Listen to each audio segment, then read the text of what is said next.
feel it should be more obvious there was an interact point there. Like, No, friendly. Friendly.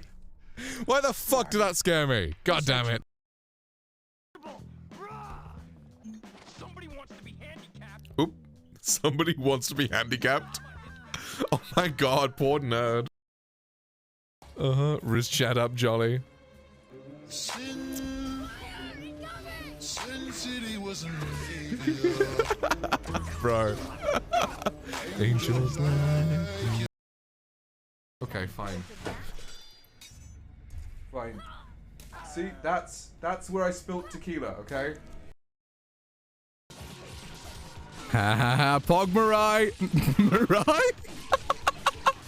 Should I call this bitch Mirai?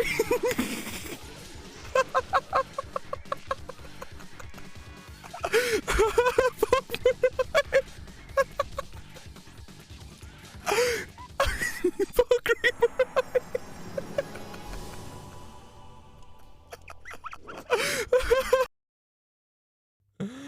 Of course, lick your lips in a seductive way and wink. I mean, hey, I love killing me some aliens. Except for this hot one with a glowing pink vagina. And we gonna make sweet.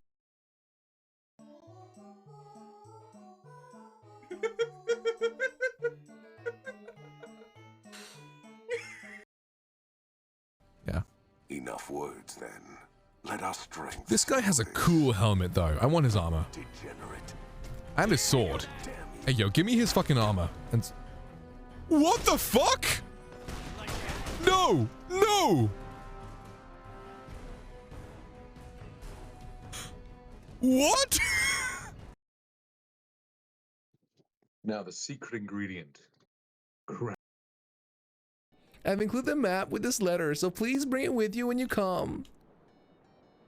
I'll meet you at Rogueport. That means you must come.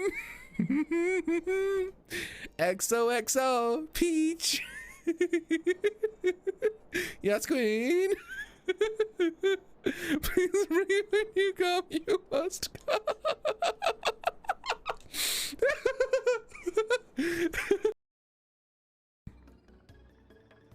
Jam. Ah, shit. Wait, what the fuck? She's dying from laughter? What the fuck? What?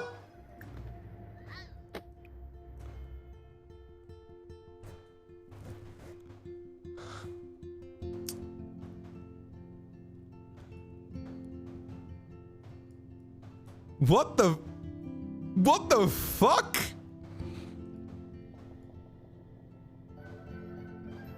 Very playful mood. She's dead. We got married. And she died of laughter.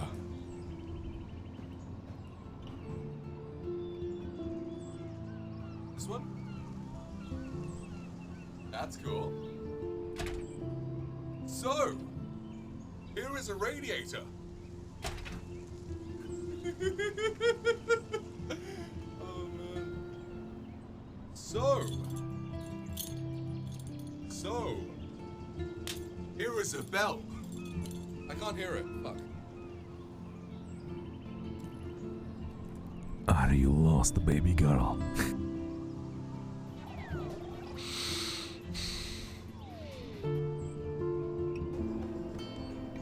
Hey, yo? It's a fucking carrot?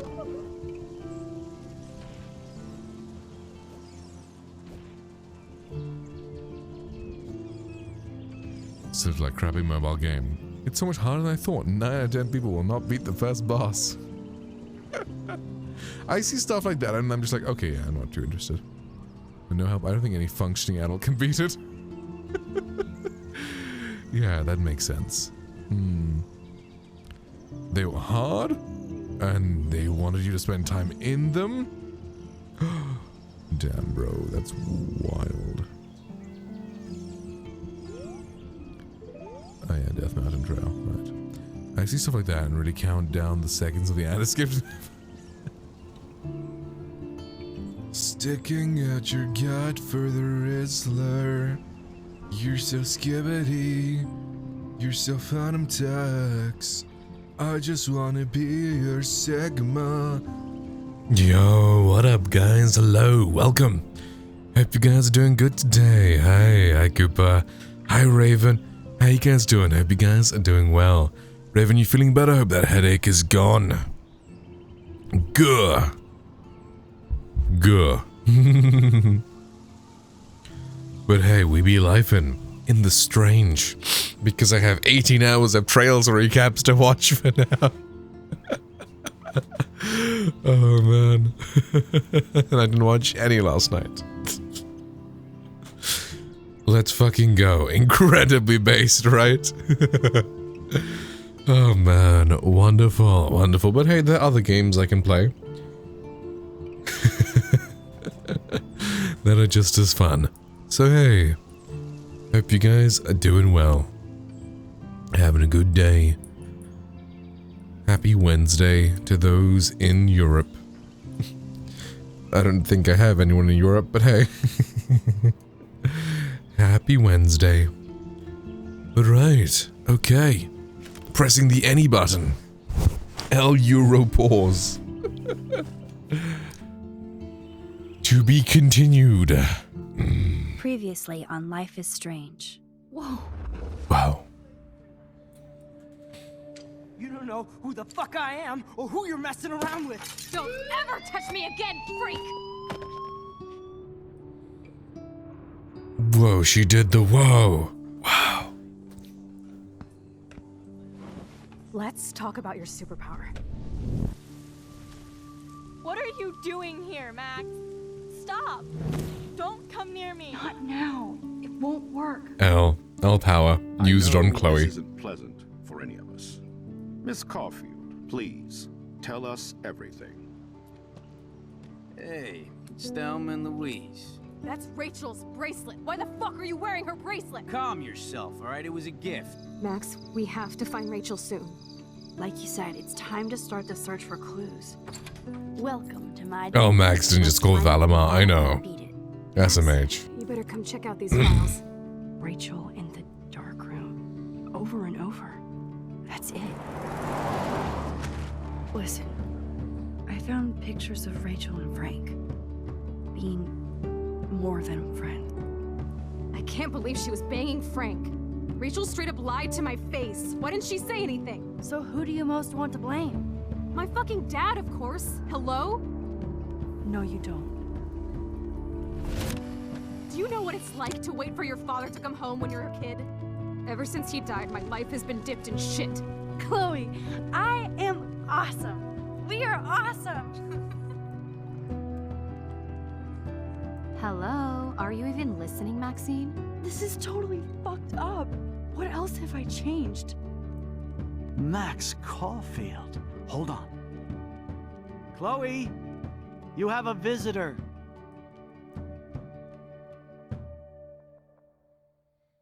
Ah, shit.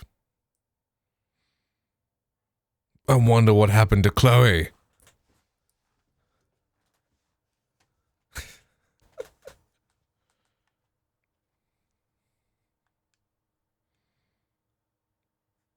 Time travel kicks a rock the timeline, yep.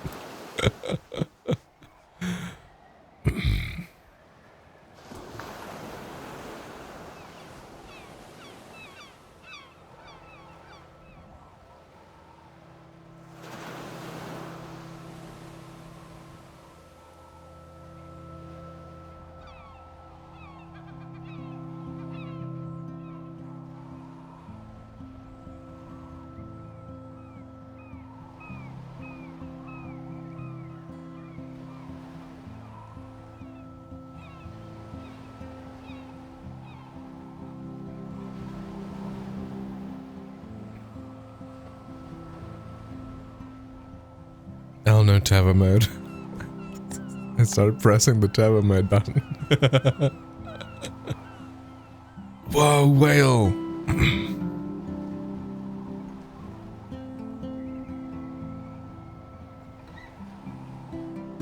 No Tava mode in bed.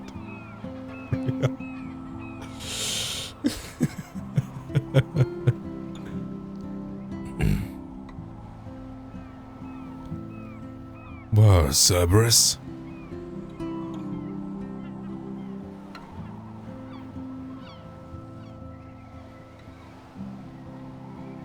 Whoa. $8 million baby.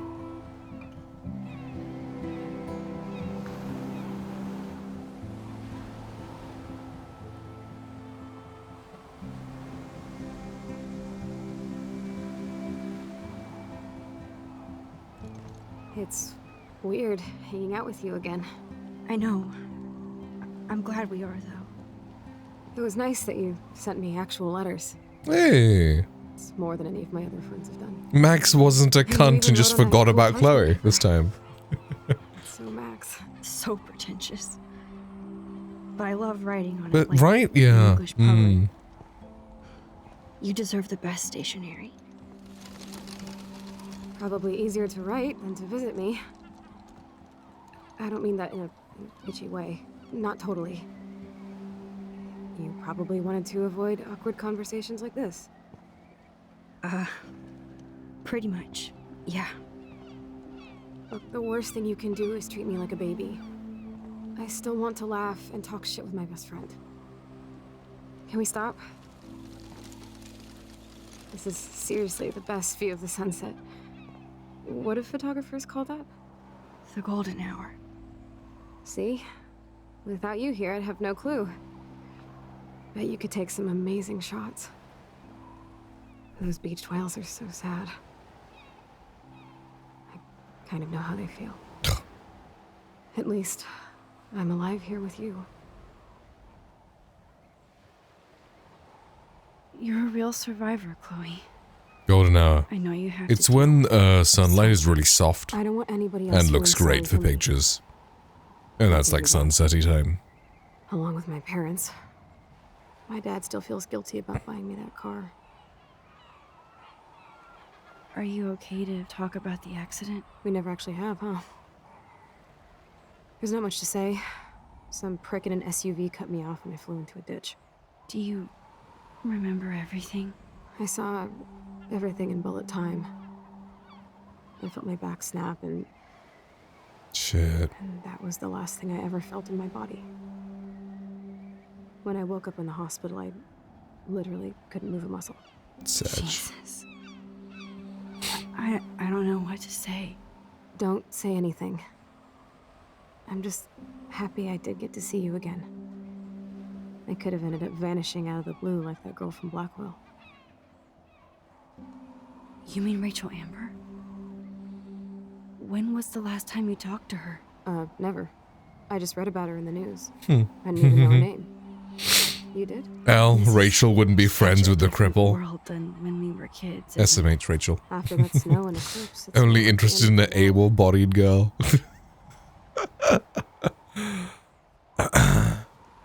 Do you think so? I haven't kept up with. Oh, the Rachel's still details. missing. It's a I canon have more event, time on right? my hands than you. Plus, I'm a science nerd. But none of this makes sense. I know things seem out of control, but as long as we're together, I don't feel afraid. Hanging out with you makes me feel like a total kid again. You don't even know. Listen, Chloe, I'm sorry I haven't been out to see you more. That was wrong. You're my best friend. Max, thanks for coming out to see me. You're doing awesome. I don't think so. My nose is getting cold. Maybe we should get back to my place? It is hella cold out here. Hella? I hate that word, no offense. Whoa. None taken. Thank you, meme subtitles, for, you know, filling me on that context.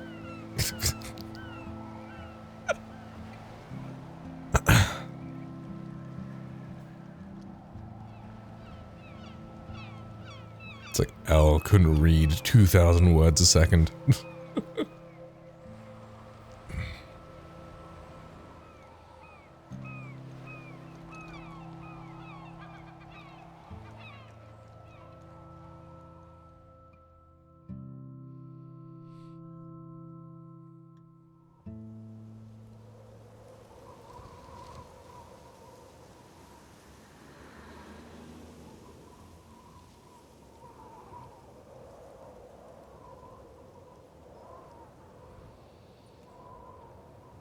It's a pretty high-tech lair. Feels like a high-tech cell. But I am lucky my parents bust their ass to take care of me. I know it's hard for them. They're grateful you're here with them. Right. Especially when they can't even take a walk alone. Sometimes I act like a total teenage brat just to give them an excuse to yell at me. Pathetic, I know. Chloe, you're a great daughter. You're kind and sensitive when you don't even have to be. Trust me, I still get my rage on. Especially when a nurse has to watch while I take a dump so she can wipe my bum. Or when doctors flip me around like I was a science doll. I can't even imagine. But you're still amazing. You always have been since we were kids. Thanks again for coming, Max. I, need to get my drink on. Can you bring me some water?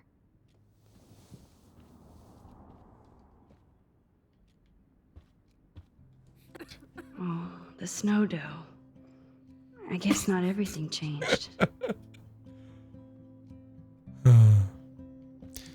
Chloe, thirsty as fuck, needing water. Max seemed to snoop around the room. Snow globes are taking over.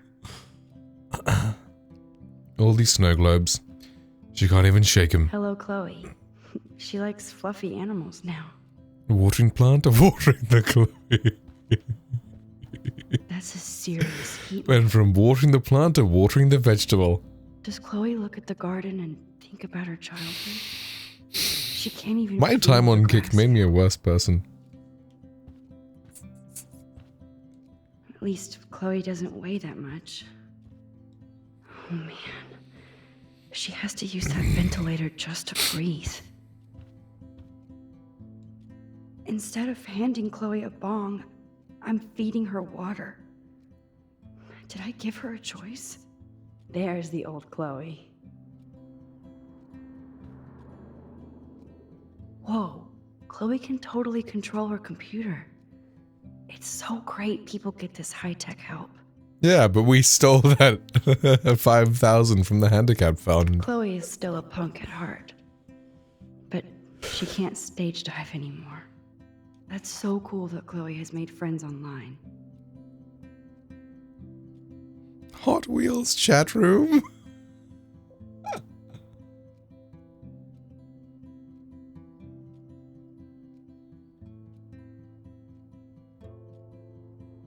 Hello, question mark? I mean, I'm assuming this is like a chat room for people in wheelchairs, right? Him being like, hello. Dude, she can't get to the computer real quick, you know?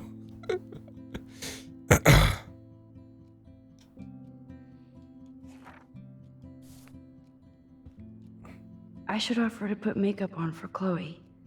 Not that I can, but it would be fun. Man, Joyce and William built a whole new bathroom for Chloe. They're so great. Chloe's message board since the accident sure looks lonely. It's nice my parents sent a card at least. No. I wonder who this is. Kind of a generic card. Wait, what? What did the subtitle just say? Well, I didn't fucking... something about a dark room. I wasn't very available. Fucking! Real But is a Make-A-Wish your fucking birthright? Oh, man.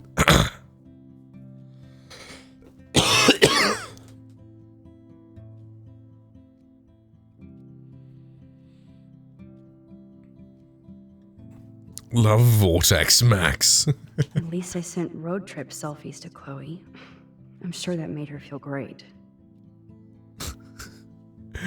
Is sending selfies to people like... I don't know.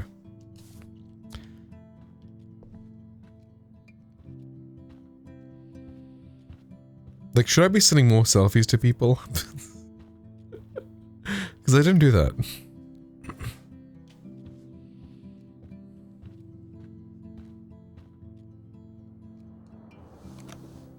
Finally watering the Drink up, Chloe. Buttercup. I don't even take selfies. Oh. Nice. No wonder my throat is dry. I don't think I've talked this much the whole year. Have you ever thought about doing a podcast or something? I wish I could punch your face right now. A podcast? Dude, I am a pod in a cast. Boring. Ouch. It was just a thought. I know you're just trying to help. Yeah, that's become a bad habit of mine. You sound like an adult now. It seems like we were kids in another life.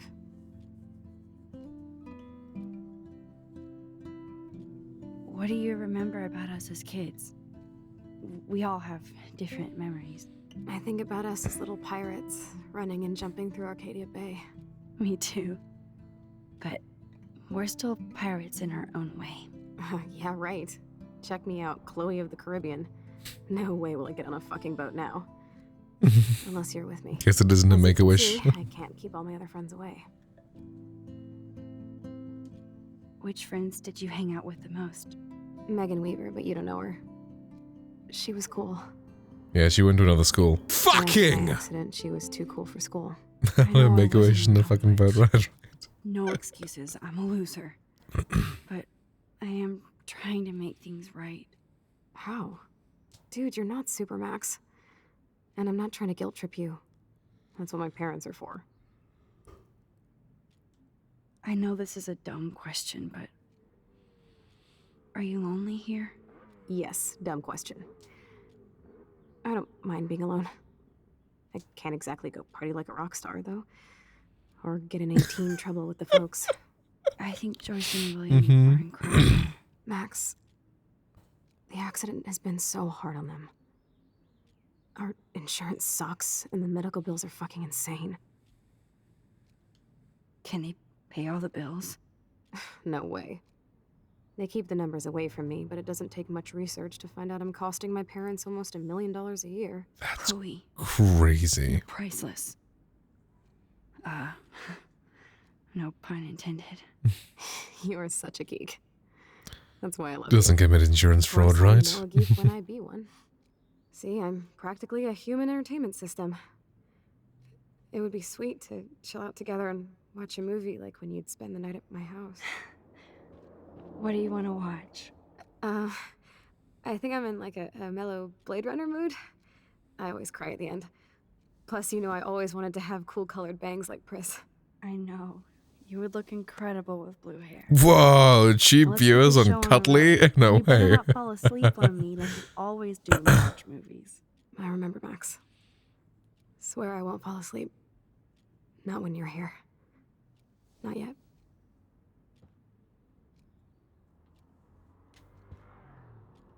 That must be her mighty morphine machine. Nothing but medical supplies. She has to use a lot of lotion to keep her blood circulating. Can't get much cheaper than me. Yeah, brother.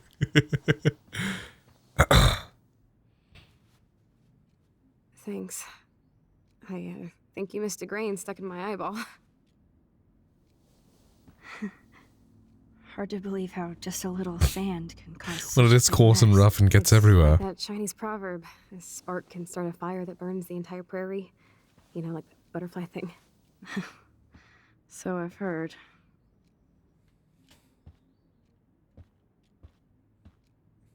Hey, Kato, thank you. Man, Joyce and William built a whole new bathroom for Chloe.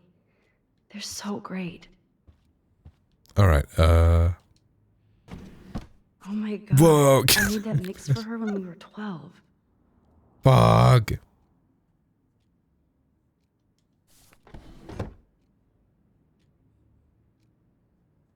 So here's the DVD player. Now I just need to find the DVD. Damn, they still use DVDs in 2013?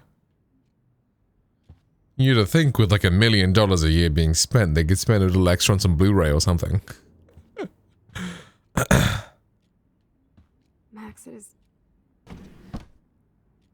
Ah, here's the DVD.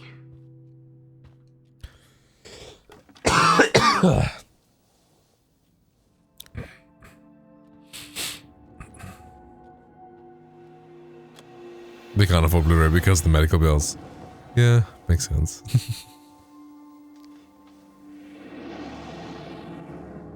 Wow, are these copyright-free Blade Runner sounds?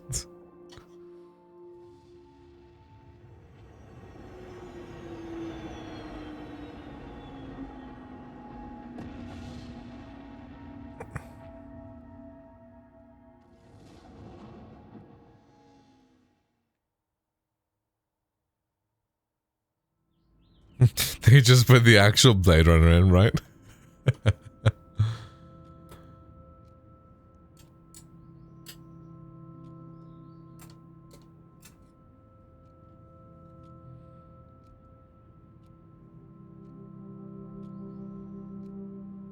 After getting partner on Twitch.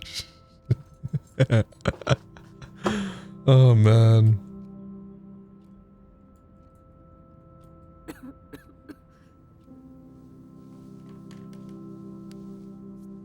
I think I went to unfollow them like a couple weeks ago, and they weren't banned, but they still hadn't streamed in like 2 weeks or something, 2 months or something. How dare you?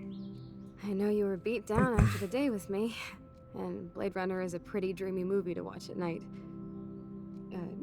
Do you think Deckard is a replicant? Whoa, spoilers! I haven't seen that Sorry, movie! wide awake like Ah! I'm sorry I crashed so hard. Were you okay? I do have a mother and father when you're not falling asleep on me. You are a bitch in the morning. It's the company I keep. Yesterday was such a blast. The movie over a great. decade old. Seeing Isn't it over like 3 or 4 or 5 decades old? We were just dorky kids. Like, isn't it like a 70s or 80s movie or something? It made me feel like when we were little pirates, jumping and running through the forests again. I don't know. It meant a lot to me just to chill out. Right. And bullshit. Fuck. I'm getting my regular head pains. Can you, pretty please, go upstairs and get my morphine That's true. injector in the That is bathroom? very true. morphine Good point.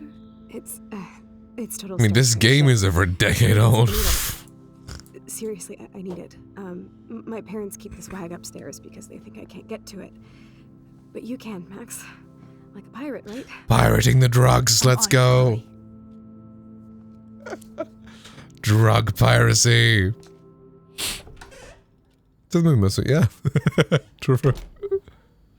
Anyway, while she's in pain, let's explore her house in this timeline. Hey, William. Let her suffer for a bit. Am I bothering you? Why, yes, Max, I love going through bills. Kidding. How can you bother me? I haven't seen you in forever. I know. You look exactly the same. It's so cool. Good, or I'd be scared if I didn't look like me. Of course, you seem more adult now. So what's on your mind? I was impressed by Chloe's room and all the high-tech equipment. You should be. We could buy a few mansions for what it all costs. The insurance helps, but I don't know, Max. I know it must be hard on you guys, financially. These bills are more like crushing. We have to mortgage our home, and that's pretty scary. But we'll get through it. The price is always right. Get it? No? I don't know how to say this, but I'm truly sorry about what happened to Chloe. Me too. All it takes is a few minutes to change a girl's whole life. But she's alive. She's been a trooper. She is amazing. I'm so glad you're here to help her. And be her father. Right? Like, so glad mortgaging a Joyce is house here to is help going us to cover, both. what, 2 months? 3 months? William were a drug deal, right? Just hate to think of what would happen Whoa. if I wasn't here. What if William became Walter? I just want you to know that whatever happens, I'll always be here for Chloe. Always. I know you will, Max. Being around you and Joyce again is so nostalgic. Very old school, as they say. I think it's great for Chloe to see you. Makes Joyce happy, too. So, it's not all bad news in Arcadia Bay. Or is it?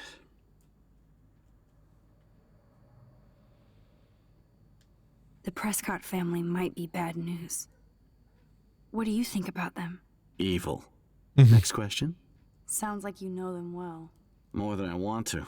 But Joyce has to work for those greedy bastards at Pan Estates. I don't even like to think about it. I was reading about that missing girl, Rachel Amber. Oh, yeah, she went to Blackwell, right? Oh, poor thing. That's a real nightmare for a family. I get scared thinking about Chloe and that we might lose her someday.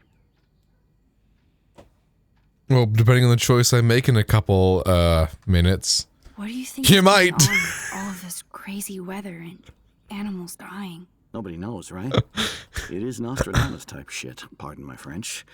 But all I actually care about now is Chloe and Joyce. My family. I have to go see if Chloe needs anything.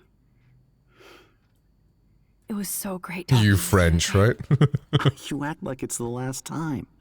And please, keep me from these bills whenever you want.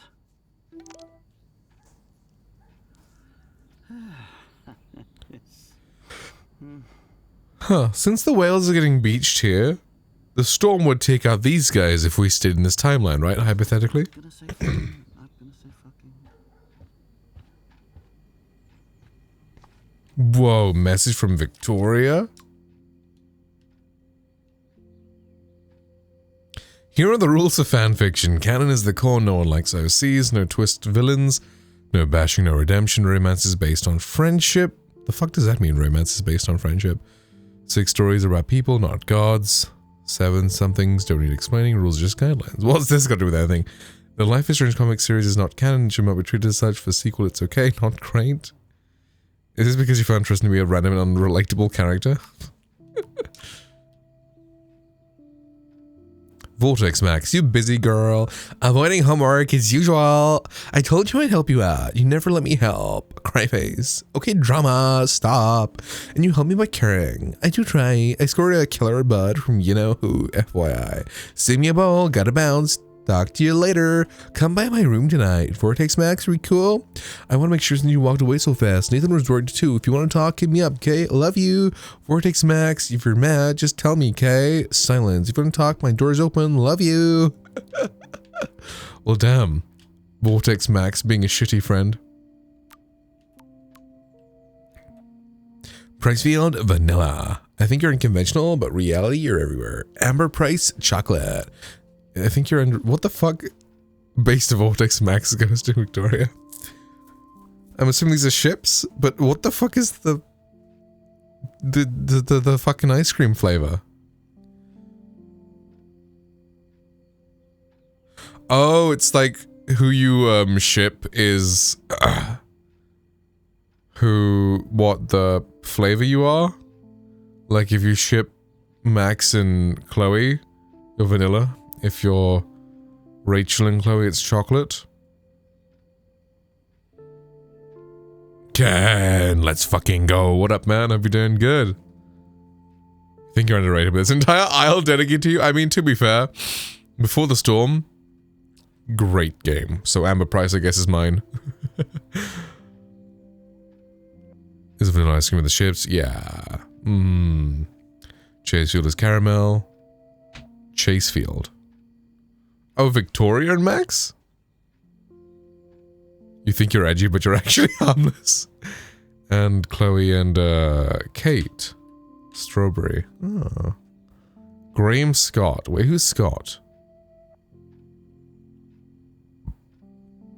Is that Brooke? Rainbow. You think you're edgy, but just caramel. Again, Amber Pricefield and Neapolitan. You can't pick a flavor. The fucking thruple? The thruple ending would be kind of fun.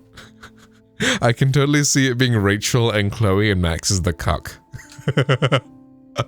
I like that.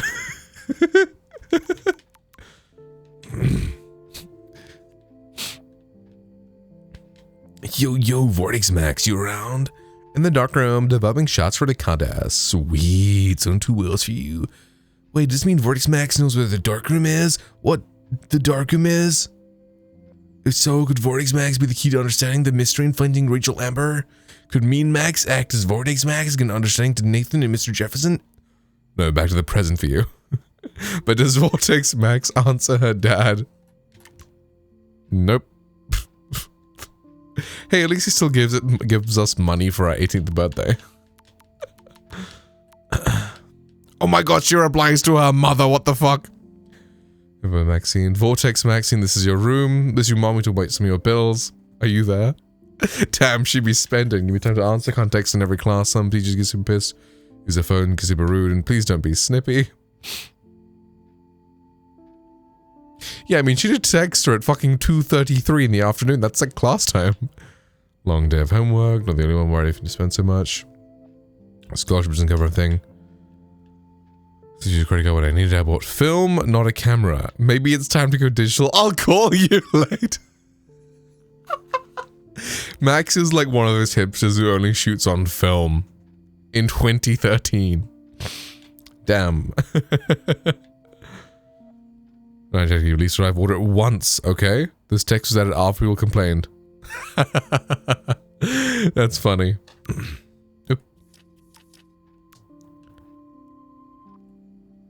Hello, Vortex Max. This is William. Want to contact Chloe? You can use this number. She would love to hear from you. See you soon. Bye.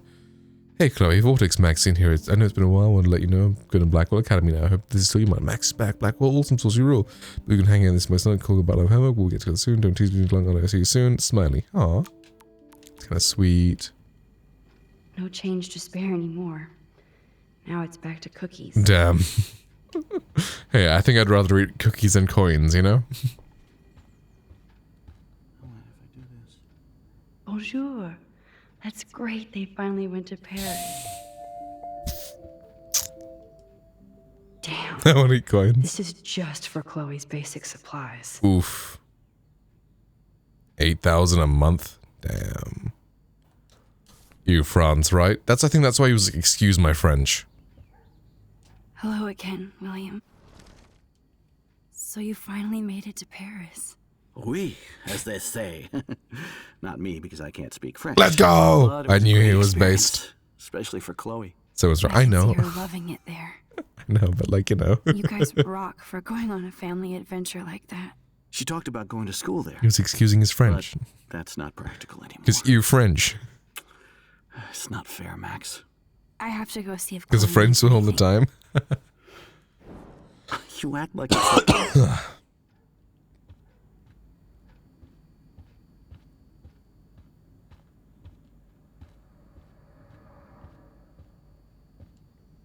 They're drowning in debt. Just to take care of their Our daughter. joint account has been closed now 6 Such months overdue. Send a check or money order for $3,458. Able to happy credit card. Oof. Not the credit card debt. State and federal costs. That health insurance going to cover Chloe's physical rehab. Standard of $12.50 a week. Holy fuck. Old French word substitute. Just in France, we don't say doggette. We say bitch. Doggette? What the fuck is doggette? Female dog? Dog.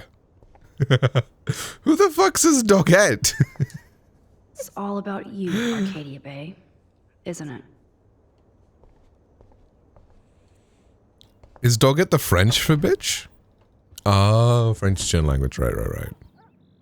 Oh, Max, it is so nice to have you around. Look at them. They have no idea what's in their future. Damn, William looking like, Warren. William is trying so hard. He's still Aw. awesome. That is such a sweet shot of Chloe. I wonder who took the picture. What is that face? Bro, Chloe's an SCP, dude.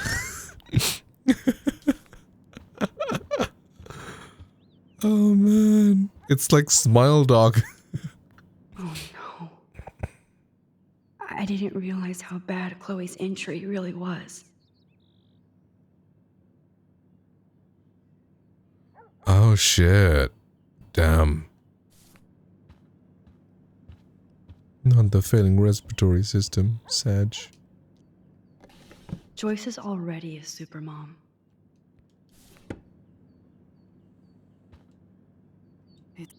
Huh. Joyce used to hate smokers in the diner. Good morning, Max. Oh, you and Chloe are so much quieter now than when you were kids. I remember. It's nice waking up in your house again. Oh, Right? And I love it. Finally seeing you and Chloe together after all these years. After the accident. Accident. How are you doing, Joyce? I'm doing the best I can, Max. I won't lie. It's difficult, but Nobody said life was easy here in Arcadia Bay. But no one told you life was gonna be this way. Your job's a joke, your spine's broke. Your love life's DOA. It's like you're always stuck in a second gear on the wheelchair. But when it hasn't been your day, week, your month, or even your year, I'll be there for you. Until I go to Seattle, I'll be there for you. Until homework keeps me away. Do you know somebody named David Madsen? He, might hang out at the Two Whales. Well, that was random. Yeah, he's a bus driver. He comes in sometimes. Cute, quiet. Why? Oh, I was just curious. You always were. Nice to see that everything doesn't change. Plus, you guys have to work, too. Bill and I have no time for ourselves. We're working more than we're living. I even had to take a part-time gig at Pan Estates. Ugh. Do you know the Prescotts? I know that Sean Prescott won't be happy until he owns everything in Arcadia Bay. Stay away from his son, Nathan. But me and Nathan are BFFs in this timeline. So, what do you think is going on here with all of this eco-havoc? Maybe Arcadia Bay just wants to be left alone. I know the feeling. Honestly, I don't give a shit about too much outside our house. I don't blame you, Joyce. Except now we have dead birds and beach whales outside our front door. So maybe I should care, for Chloe's sake. I have to tell you how much I love seeing you and William together again. He's been such a hero through all this. Chloe and I, we're lucky to have him. Chloe and William seem like they still get along so good. Yeah, those two are closer now more than ever. Chloe will actually listen to William, while she usually ignores me. Oh, it's so cute when they gang up on poor old me. You rule, Joyce. Shit, things would be different if I did. I like how you think, kid. I wish I was a better friend. I know Chloe doesn't get many visitors. Oh, Max, you're Chloe's best friend for a reason. You're here exactly when she needs you. I hope so. You guys do such an amazing job taking care of her. We can only do so much, and she gets damn sick of her parents. That's why it's so important you came to spend time with her. Max, Chloe's condition is not improving. Her respiratory system is very weak, and she... Do you know what I'm saying? Joyce. I'm so sorry you have to go through all this. Bad or good, I embrace every moment with my daughter and my husband. This is what it means to be a family. And we'll always be one. No matter what. I better get back to Chloe now. It's good talking with you, Joyce. Chloe just suffering in pain for half an hour as we just talk to her parents instead of getting her morphine.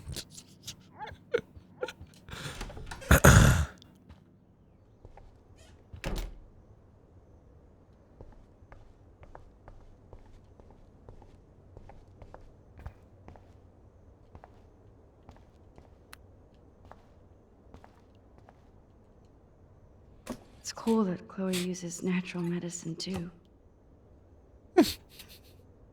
What did you say? It's cool that Chloe uses natural medicine too. Medicine. Nothing here. What even is natural medicine? What does it Looks do? almost the same. Just more medicine. Is that like just vitamins and stuff? Like... Here it is. I never thought I'd be delivering morphine to my best friend. It does medicine. Whoa.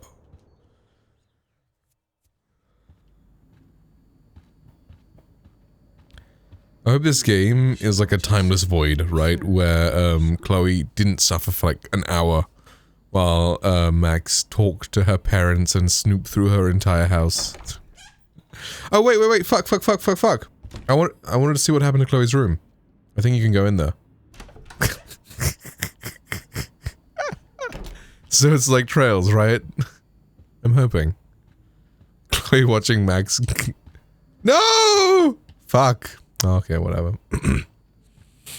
I forgot to snoop the rest of the rooms upstairs. Sag. Al. In bed. Alright, Chloe. Back with the morphine. Finally. Just rewind. Give me the blue pill. I'm sorry. I'm nosy, but not precise. Go ahead and plug it right in. It's so easy. And painless. Okay, but get ready to yell for your folks if I screw up. Oh, trust me. I will.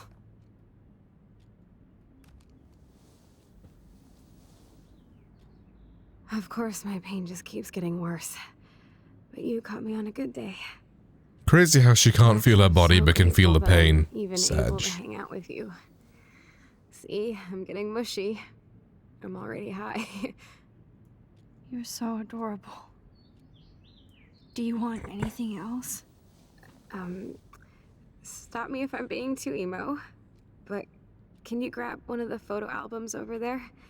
I'd like to check out some old pictures of us when we were kids. Please. My diary is like emo ground zero. Plus, Max Caulfield does not pass up a photo op with Chloe Price. Ever.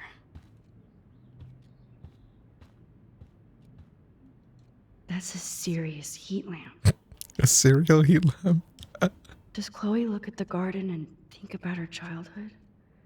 She can't even feel the grass now. I mean, she could if she used her face. Wowzer. Chloe was a straight A student. She could have gone to any college. Do you guys have a grade above A? Like A+? We have A star. Gutless Oh, well, we used to, bastard. I guess. I am so glad Chloe stole your bullshit fund. Even if it wasn't another reality.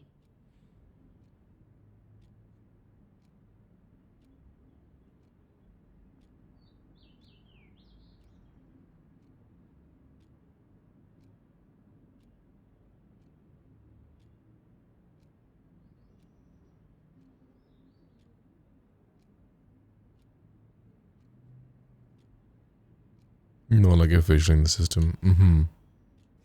Right. Well, damn.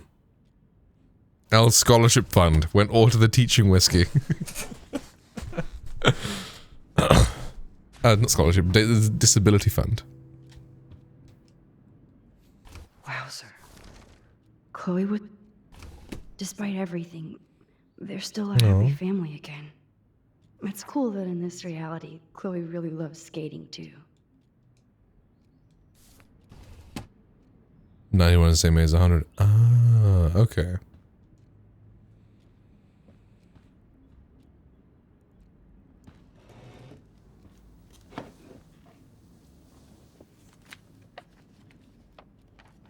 Is that okay? Perfect. Oh my god. Look how little we are there.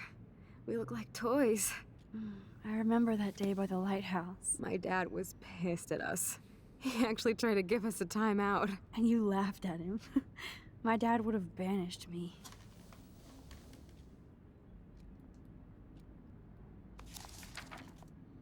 Whoa, awesome picture. We look so badass in our pirate gear. We should have taken over Arcadia Bay when we had the chance. There's still time for you.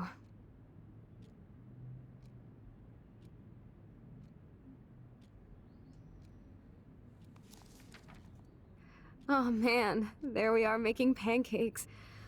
I love that shot of us. It's hard to believe my dad took that picture only 5 years ago. Literally seems like yesterday. I wish it was. Me too. This photo... Maybe I could... Listen, Max. My respiratory system is failing, and it's only getting worse. I've heard the doctors talking about it when they thought I was zonked out. So, I know I'm just putting off the inevitable while my parents suffer along. and I will too. This isn't how I want things to end. What? What are you saying? I'm saying that being with you again has been so special. I just wanted to feel like when we were kids running around Arcadia Bay and everything was possible, and you made me feel that way today. I want this time with you to be my last memory. Do you understand? Yes, I do. All you have to do is crank up the IV to 11.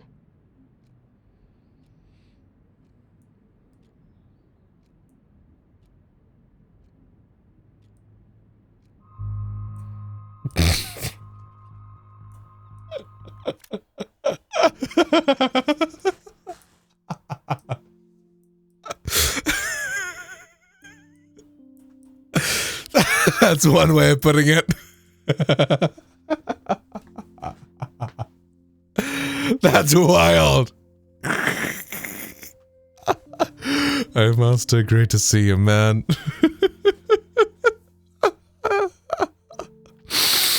Every single time I play this game, I have euthanized her because, like, if I was in that scenario, I would want to.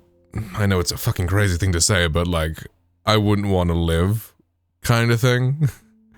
Yeah, like in $1 Million Baby. Oh, dude. Ah.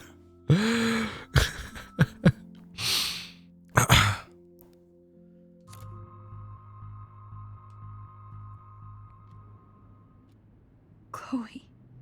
I'll just drift to sleep. I wonder if the timeline will still exist when we go back. Forever. Like, is it a multiverse, or does this timeline just cease to exist, so this doesn't really matter? So how William was like, oh, we're so scared of maybe losing Chloe. Ha ha ha! Bada bing, bada boom! Your fears came true!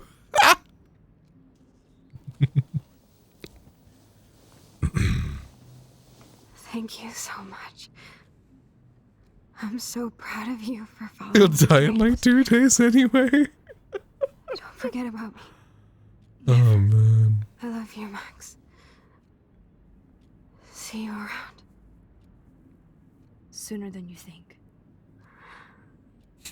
Her parents, when they come into a room when the fucking heartbeat flatlines, seeing Max just, you know, with the morphine drip cranked up to 11.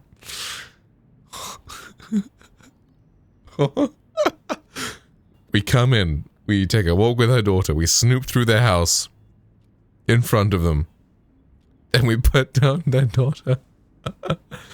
Thank God now our marriage is saved. Thank God we don't gotta pay $1 million a year anymore. I'm sorry, William. Okay, well. 07 Bill.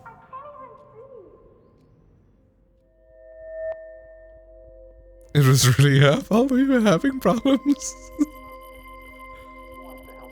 God, we can keep the $1 million a year we make now.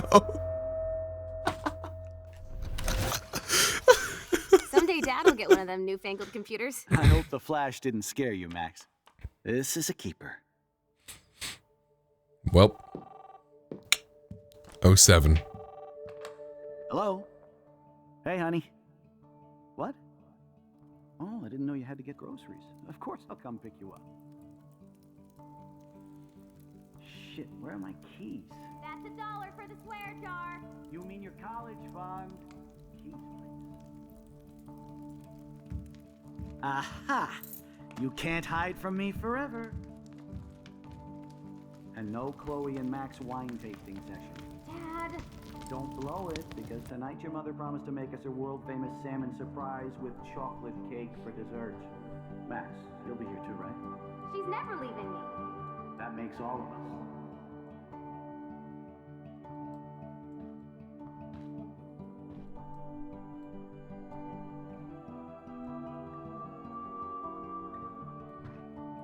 Max, you are being so fucking strange. Like you're never gonna see us again. Chloe, I'm so sorry. I tried to make things different for you. I did try. 13-year-old Chloe I'm sorry. when Max gives her this weird ass foreboding speech Come on. before her dad dies and You she have made abandons things her. different, like my whole life. Aw. You're my best friend. I've got you and a great family. What's to be sorry for? We'll be best friends forever. Well, damn. And when we grow up, we're taking over the world. Listen, whatever happens, I want you to be strong. Even if you feel like I wasn't there for you. Because I will never abandon you, Chloe. I'll always have your back. Always. Meanwhile, she doesn't like text or write or email her for 5 years.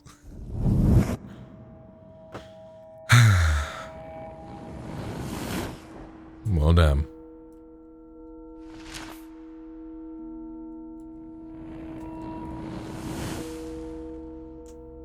Well, damn.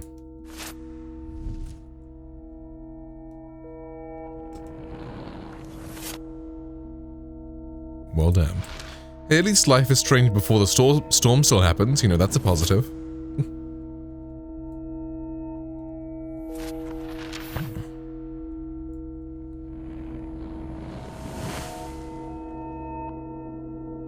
Pog, Rachel! Let's fucking Joe!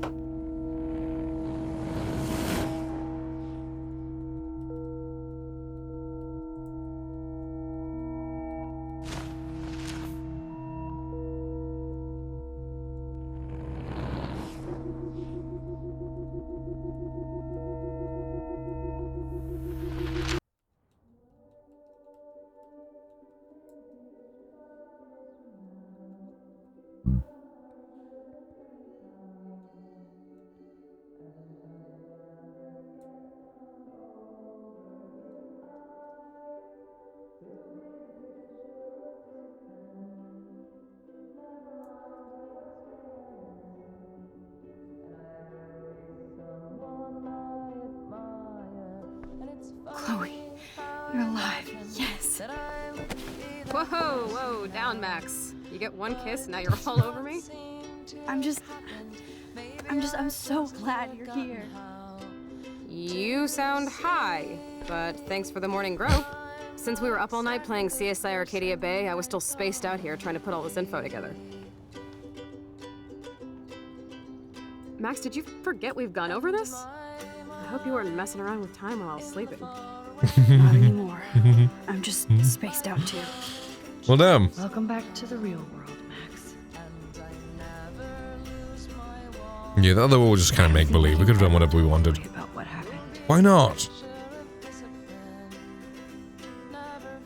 No, I feel like that would kind of help her out, deal with her dad's death, you know? Like, had her dad, you know, not died, she would have been million-dollar babied. I feel like you do tell her eventually, right? Or no?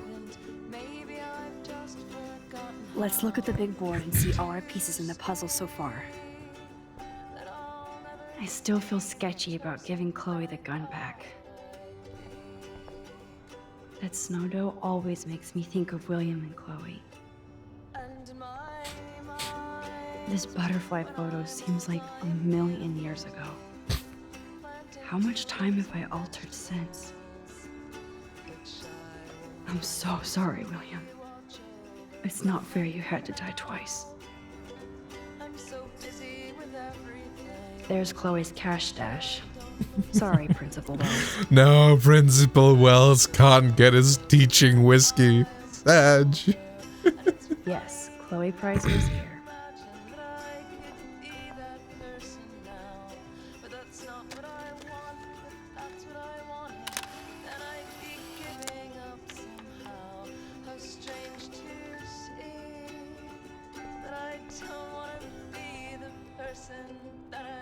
Staying up all night is the best excuse to drink lots of coffee.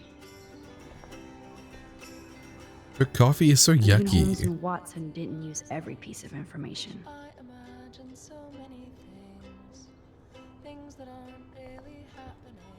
Damn, this is a serious expose on the Prescotts. Finally.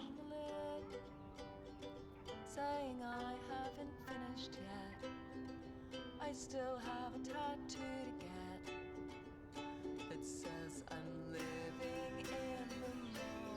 Damn, local Native American groups have already filed various motions against the development. Damn, they be building on the Indian land. Al Prescott's. Getting lost in all this shit. That's my Chloe. Bad Girl's Guide to Guns. Based.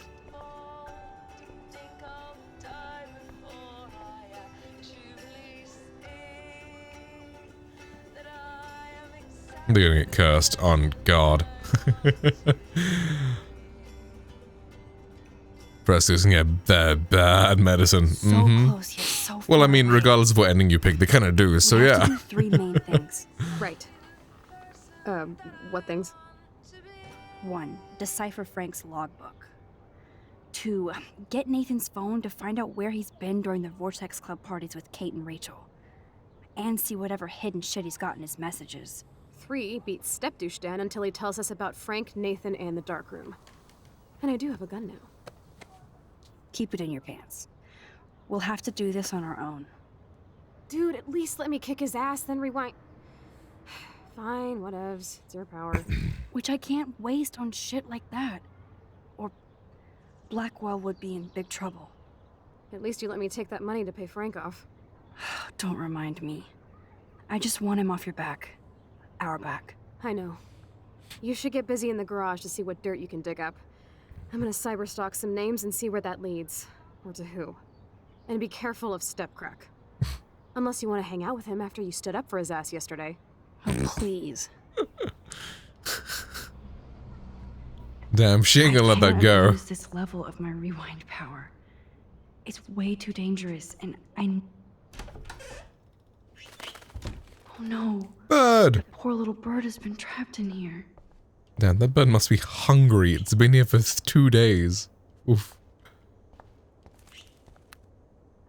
Then again, I mean, otherwise it would have, smashed into a window and snapped its neck, so, you know.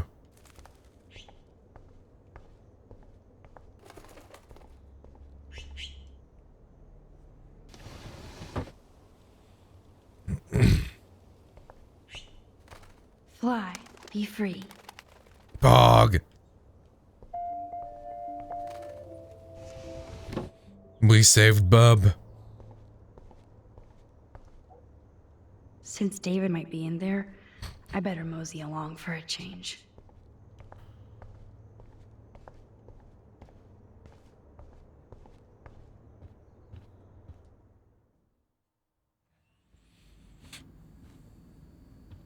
Yep, locked from the other side.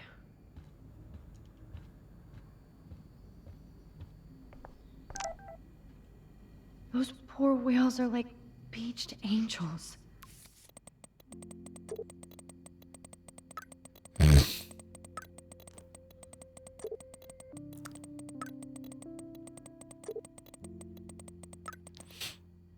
Damn! Oh.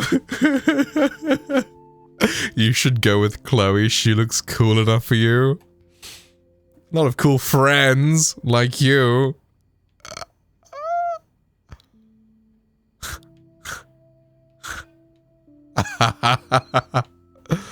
Oh.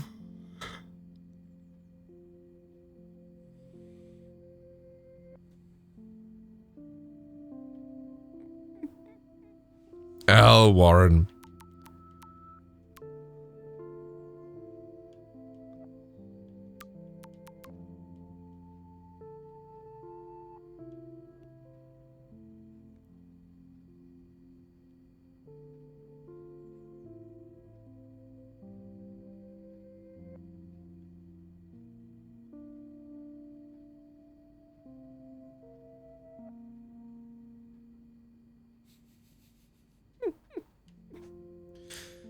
Homie being like, I love fanfiction.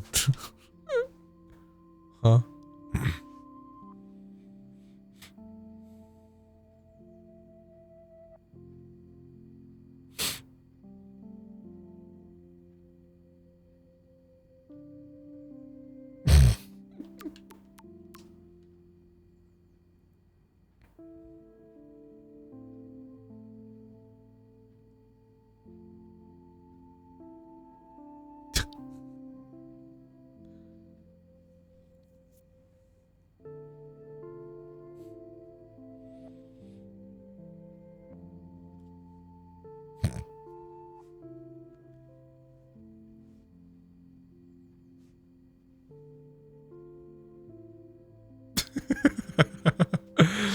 Oh man, that college pyramid scheme.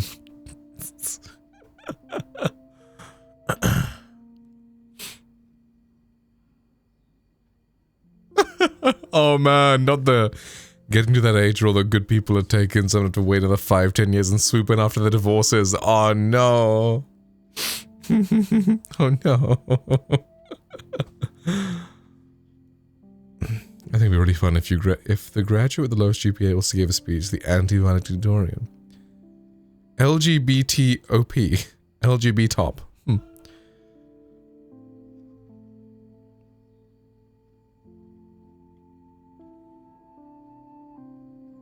If I were a 400-year-old immortal vampire, I would simply not enroll in a local high school, right?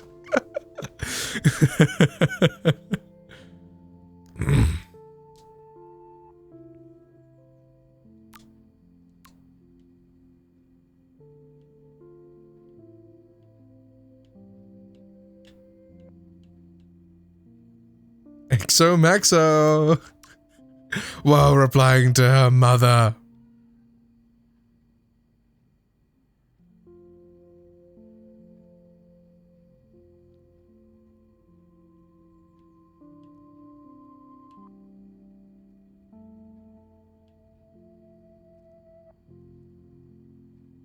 XOMAXO!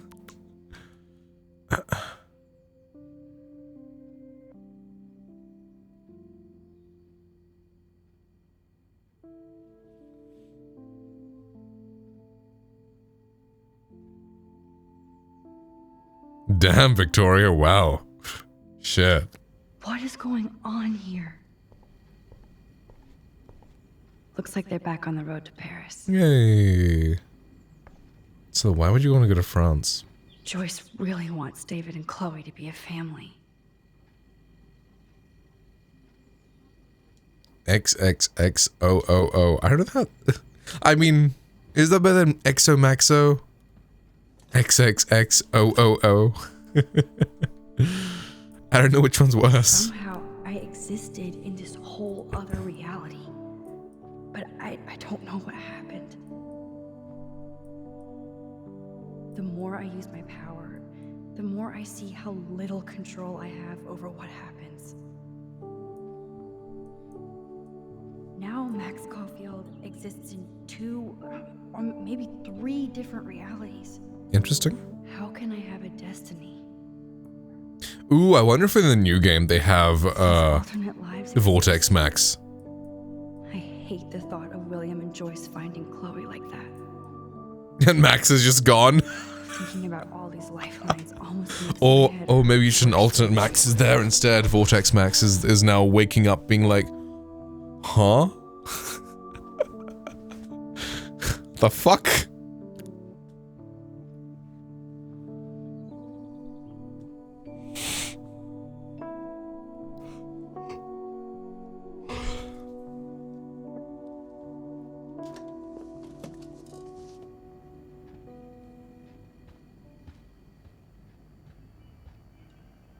To think this all started with my vision of a tornado.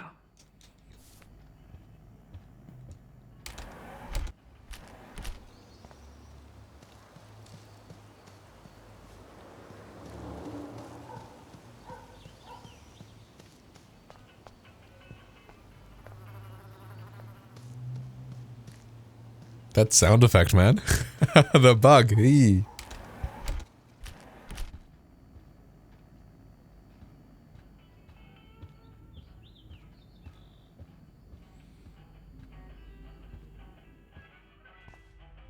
Yep.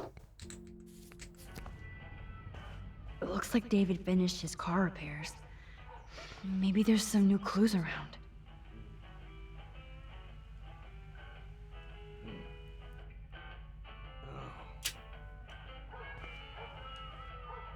Anything I can do for you, Max?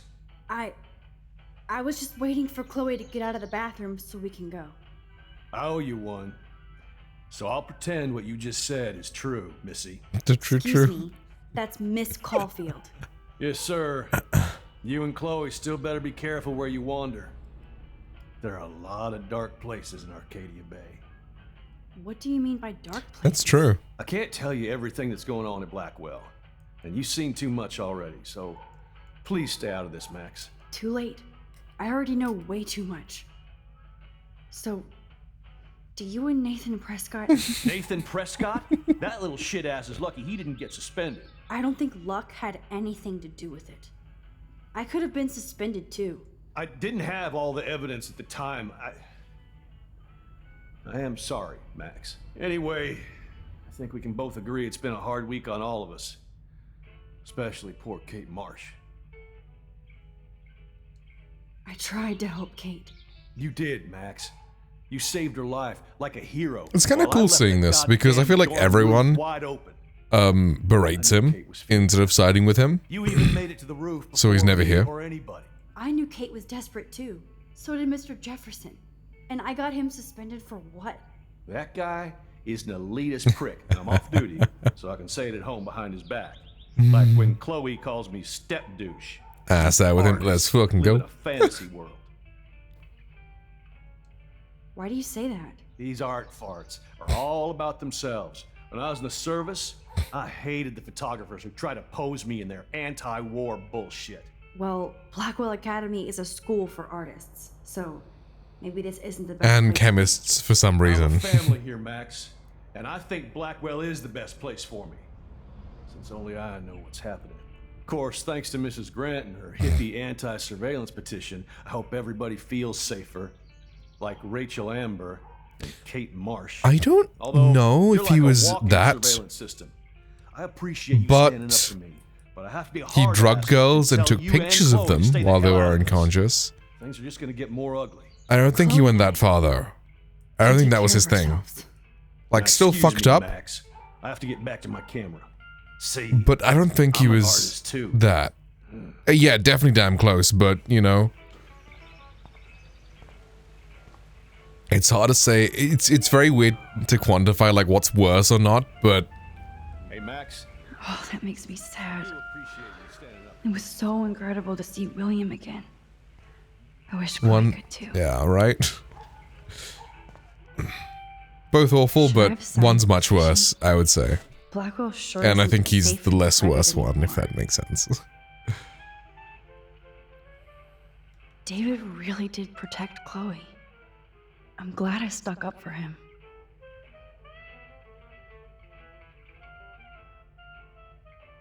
And so I had to put the fear of God and country into her. What the fuck is the fear of country?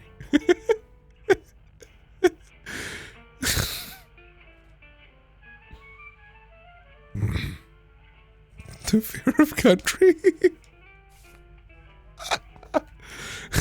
Surveillance cameras No. in the States? Not Luke David Bryan. must be working No. too. Not Blake Shelton.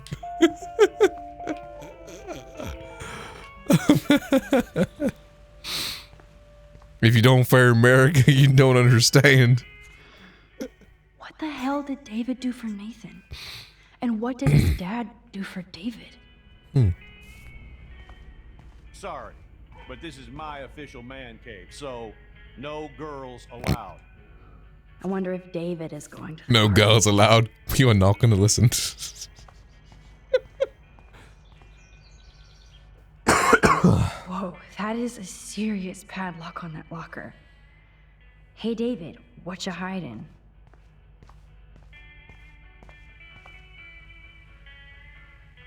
Hey, Missy, you do know I can see you snooping around. Someone actually calls Max out on the Excuse me, snooping. Max.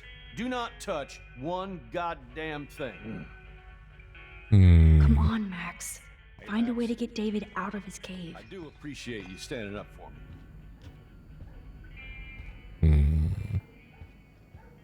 I give up William. Our own to girl him. cave with blackjack and hookers. Let's go.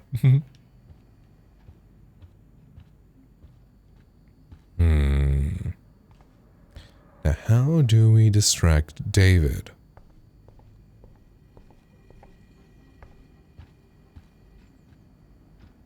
Did I actually cause that clock to stop? That's kind of sus.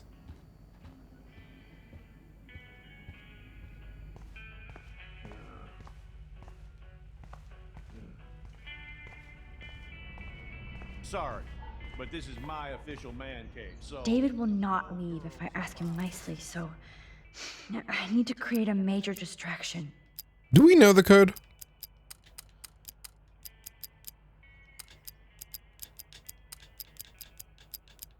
Shit. 7171. Thank you, subtitles.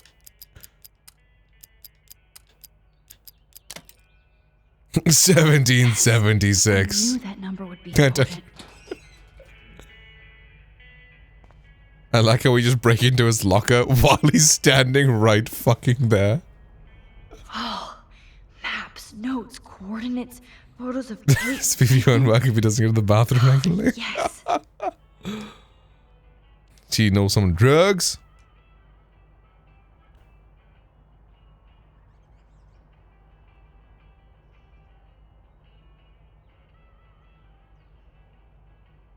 Sounds like an interesting song. Well, damn, bro got a picture of that.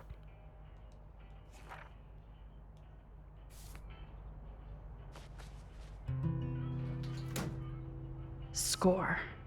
Back to Chloe now. So we didn't have to distract him? Sorry, Max. I can't talk and work. You can hum and talk at the same time, though. That's interesting. Do we not need those keys, then?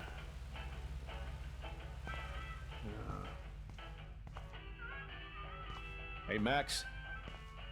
I do appreciate you standing up for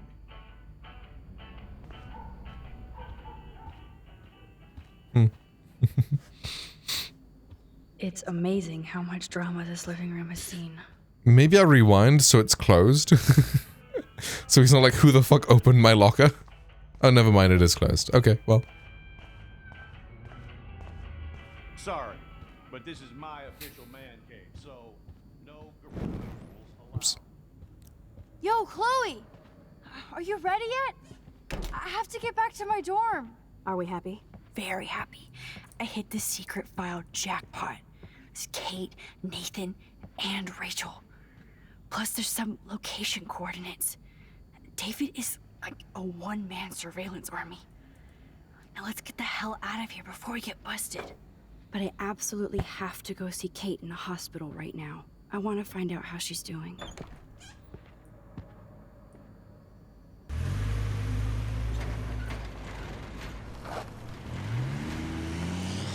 It's funny how cinematics like this, they just really don't age well. Because, like, when you're playing in 2013 on a fucking Xbox 360, that's in 720p, The hospital's always that freaking looks great, right? But now when you play the same thing in 4K, and you see the 720p cutscenes, it's just like, yeah, that looks like trash.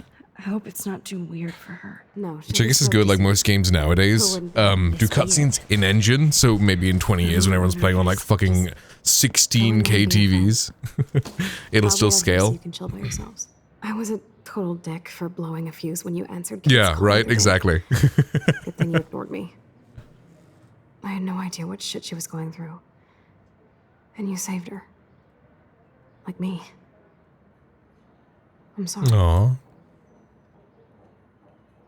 Thanks, Chloe. But don't be sorry. We're all on the same team. Team Max. Let Kate know we're gonna string Nathan up by his balls then. Oh yes, I'm on it.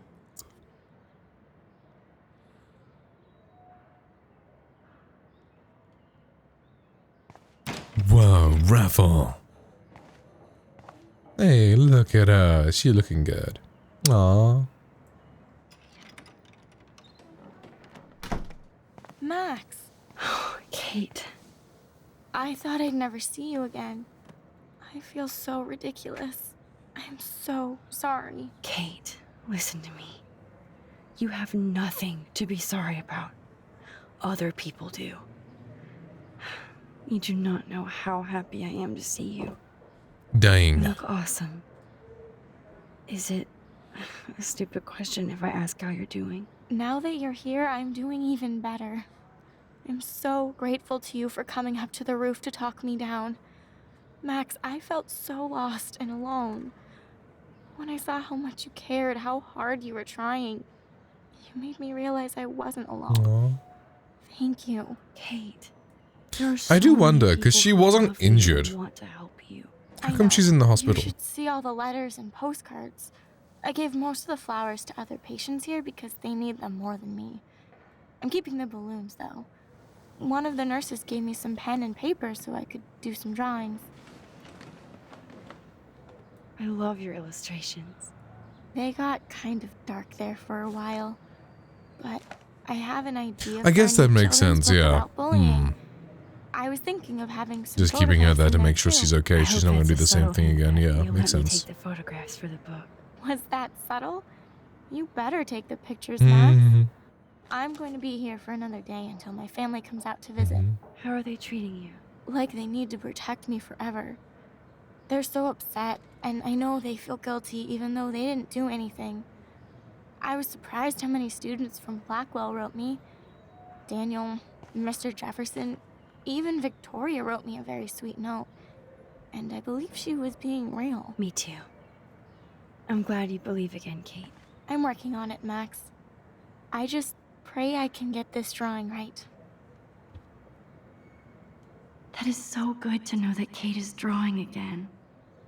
Kate, it is so good to hang out with you again. Max, I owe you so much. And I can tell you want to talk to me about something. I always want to talk to you. We missed our tea session this week. That was so not cool. We need to plan like a tea shop tour of Portland. Oh, yes. And you could bring Warren along, too. What do you think of Warren? Oh, smart and silly. He's got such a good heart. And he's a cutie pie. Aww. You know he likes you. So I've heard. He asked me to go to the drive-in, but I turned him down. Oh, really? You guys would be a perfect couple. Kate Marsh, matchmaker. I'm glad somebody is looking out for my love life. Even angels need angels, Max. Why can't we set up Warren with someone? This close You know? to getting all the info I need about Nathan. Nathan Prescott has to pay for what he did. And we have to stop him from hurting anybody. Because I don't else. think Max is like I wish I at all could have interested, gotten but his you ass know, kicked out of Blackwell. we could help him Me out. too. But his dad would never let that happen. I thought I had a tough family. So what is going on with him now?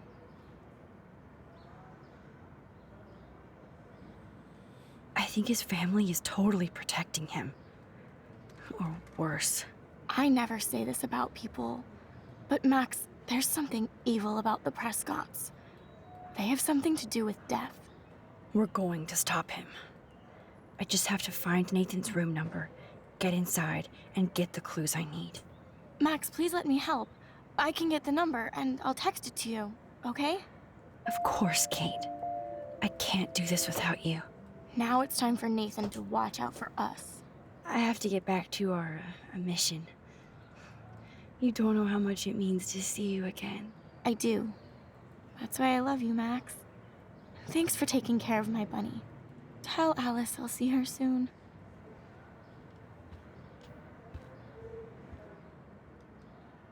That is so sweet. Even Victoria signed. But not Nathan. Victoria Chase might be queen bitch, but she's not evil.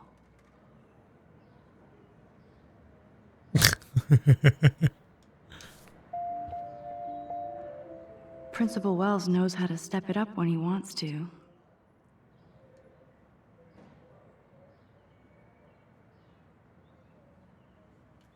Carrigan was queen bitch. Who's that?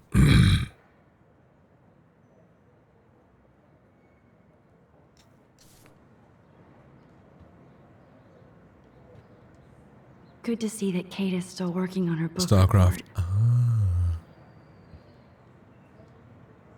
There are plenty of queen bitches out there, not gonna lie.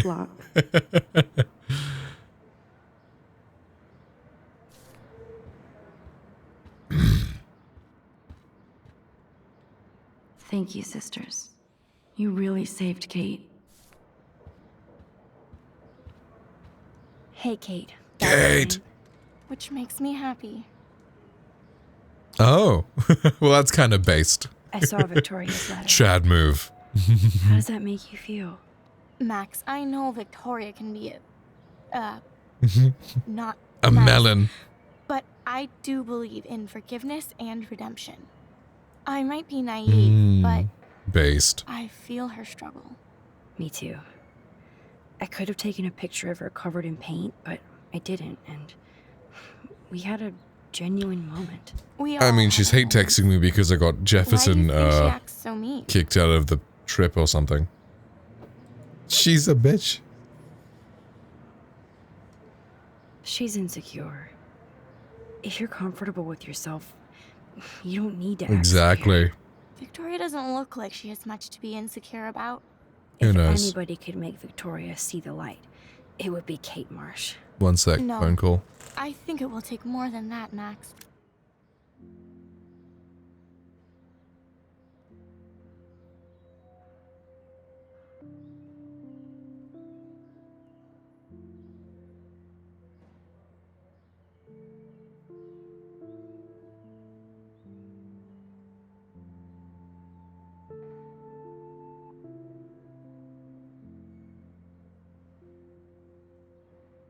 The dog's in my parents' room and I just gotta take him down to his room. BRB.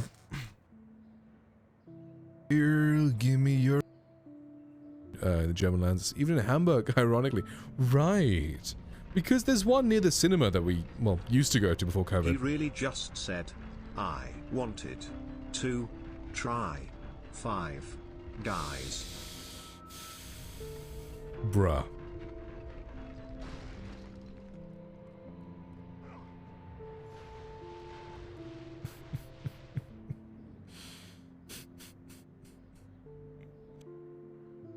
I like fuckstick. God damn it. Hidden by the gods across the desert to the east. More delay than usual. If you But pause be and play, warned, maybe it should fix it Kratos, now. But be warned, Kratos. But be warned, Kratos. But be warned, Kratos. But be warned, No. Kratos. But be warned, Kratos. But be warned, No. Kratos. But be warned, Kratos. But Emulator. Be warned, Kratos. But be warned, Kratos. But be warned, Kratos. Can I skip but this? Be warned, Kratos. But Game be warned, broke. Kratos. But be warned, Kratos. But be warned, Kratos. But be warned, Kratos. But be warned, Kratos. But be warned.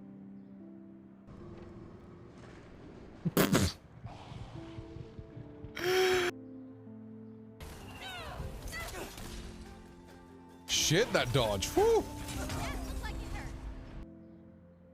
Said, it's fine now. Frankie_Cato. Crisscross applesauce position. Oh, are you on your bed right now? For a lesson, Potter. Let me teach you about wizard crackers. You're not leaving this castle until I have revenge.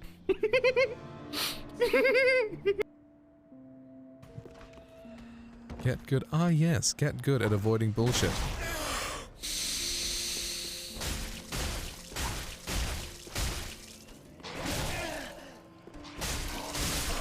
Oh, fuck. I forgot I had like 3,000 souls. I got so angry at this fucker. I forgot I had 3,000 souls on the floor there. Well, goodbye 3,000 souls. Yay. Yawn hive. Okay. That's a Master Raphael, right? Oh.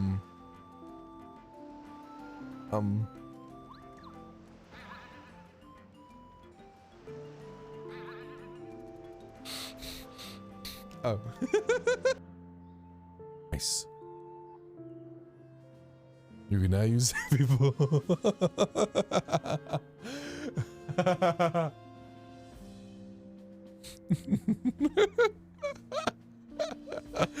Dude. The way it's fucking worded, man. The way it's worded. More like a curse than a blessing, right? Oh, man. Hey, yo, it's a brain! It's a brain! Kill the brain! Like, I like all women, you know? Short, small, black, white. I clicked on her at the exact same fucking time they are, and I was like, what the fuck? It's like, is that her fucking voice line?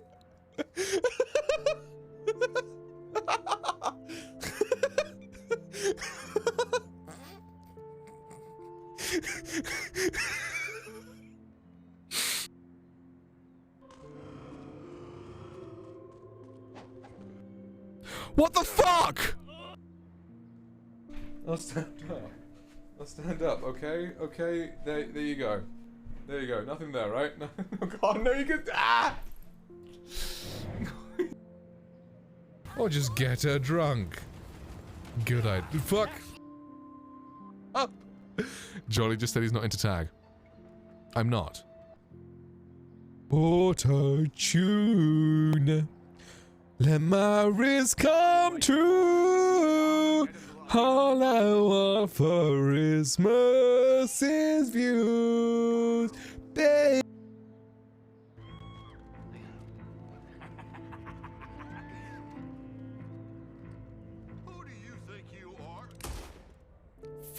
It said to press those buttons to a warning shot. It said press the buttons to a warning shot. He just fucking shot him.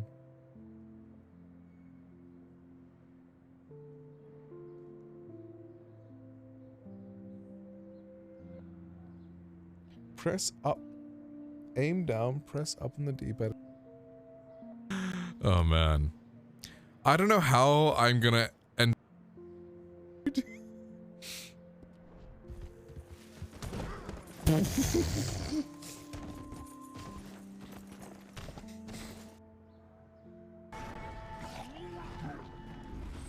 Introduce yourself to G.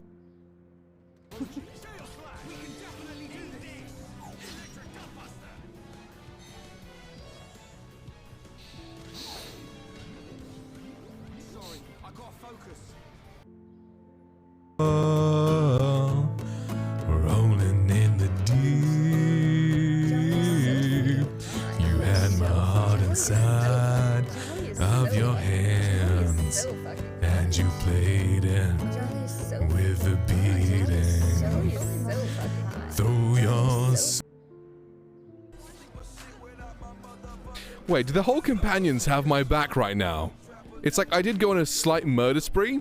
So the guards kind of want to kill me, but like I've got fucking 20 dudes on my back right now. No. Let's do it on hard, but with bonus play on. Very deep, yeah. That post-alcohol morning voice, bro. It's next level, brother. XM2.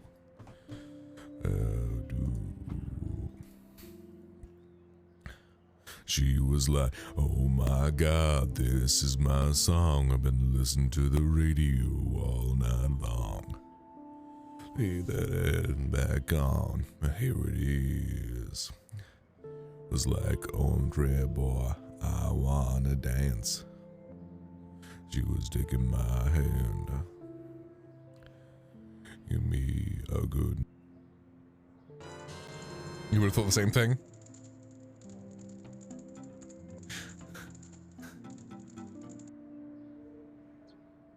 The curse has been removed and the soul of Maya's sister is free. Perfect, now we can piss on her tombstone and then sell it. Boom! Wait. I just sold her fucking coffin for 20 grand!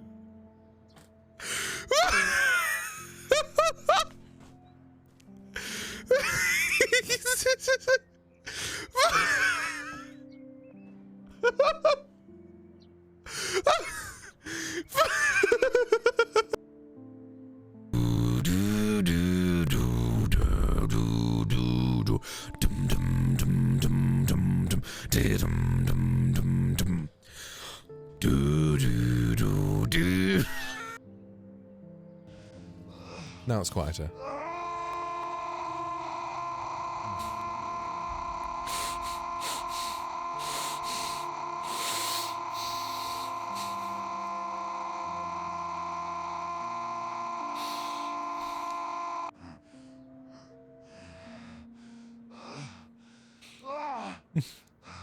Can I get a jolly old fish? Why? Dun, dun, dun, dun. We've got a big axe. Big axe. I was just wondering. Fish! That, can we push her over? Can we push? Yeah, but the stuff on the floor are big. You know, easy to pick up and move around. Tiny fucking bullet casing things. I'm a fucking idiot, guys. What was I just saying? Quotes and stuff. Well, that's the point of the quotes. If people were to quote everything normal I said, then there'd be 1,000 million more quotes, you know? But only the sus things get quoted. So over like, what, 2.5, 3 years of streaming, there's been 300 and something quotes. And I feel like, what, 100 and like... Nice. I was thinking maybe I could counter him, but you know what? Wait. I still kind of want to go to Diamond City for the main quest before getting really involved with these guys. Just to see what's... I don't expect you'll meet many of our peers along the way. Yeah, most likely.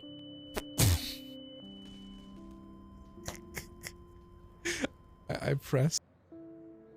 I'm lucky I have 2 younger brothers. I'm the oldest of 3, and I've got a sister who's the love of my life. The Fox News decision desk can now project that former Vice President Joe Biden will win the state of Alabama.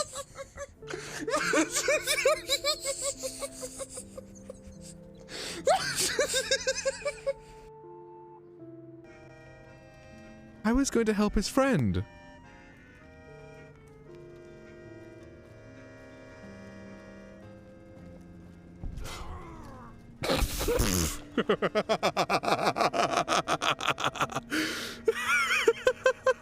Just did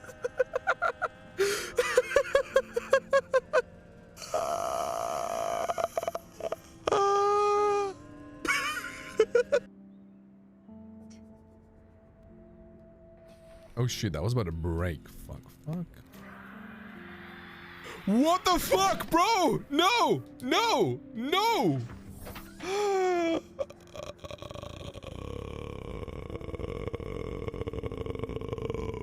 Holy fucking shit, bro.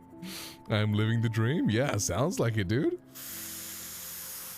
Bro, my thing has 4% durability. 4%. That's a ghost Leviathan.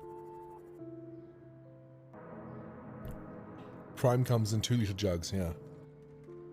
That's right. More power to Vic, risky, yeah. Fuck. Hey, yo, bro! One of my acoustic panels fell off the ceiling and hit my camera. Dude. Damn, what do they say? Ford F-150. Babe, I'm breaking up with you. It's not you. You were poggers. It's me. I'm I'm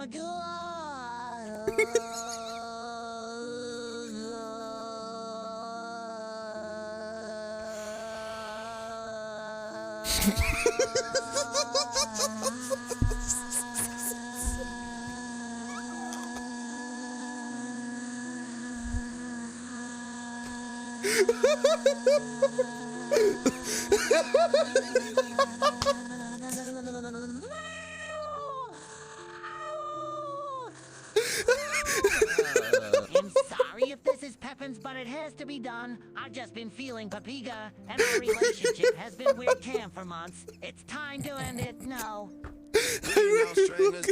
You know the roles and so do ANYGIFTERS. Struck_heart. Said. Absidifignobcast_WXCs. Stream elements.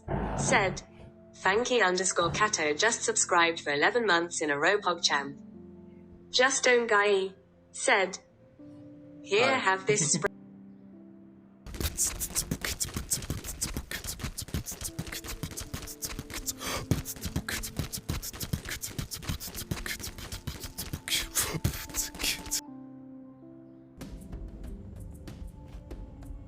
utensil for smoking weed. I like that word, utensil, as if it's like a fork or something. Go forwards. Okay.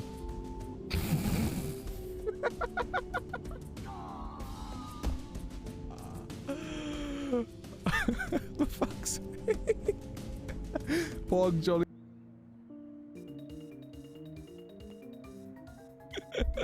Hello, everyone. Sin City wasn't made for ya. Angels like you. Sin City wasn't made for ya.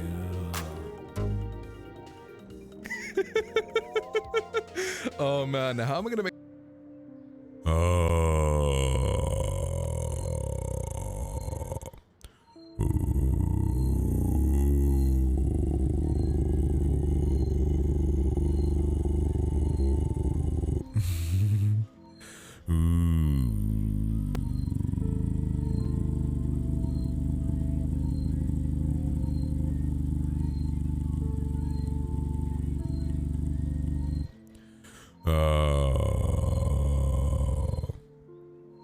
Can I have this like morning voice all the time? Damn. How is my lowest voice without any fry?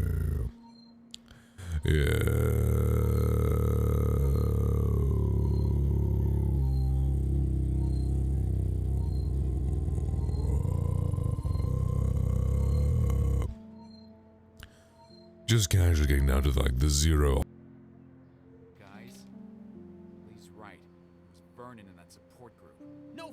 L fucking invalids. Invalids? Their actions contradict your characterization, but yeah, the invalids. He's right. They're not invalids. They're just people. People who've been dealing with shitty situations even longer than we have. I don't give a fuck if their Make-A-Wish was a fucking boat ride.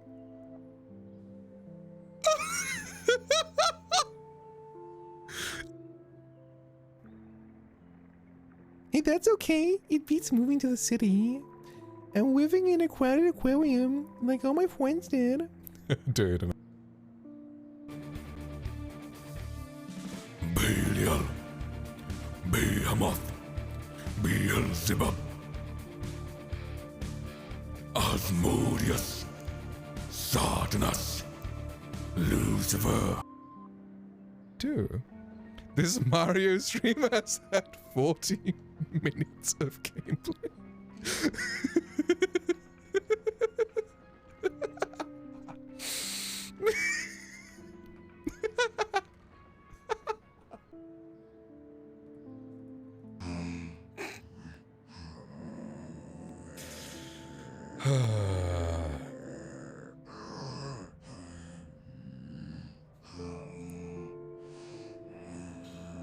Bruh.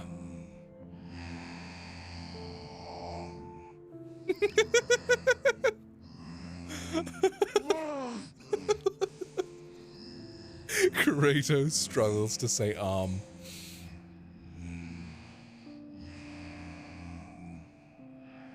Henry's? Who the fuck is Henry? Dab. For Jesus. Okay, fine. Yo! When there's not like...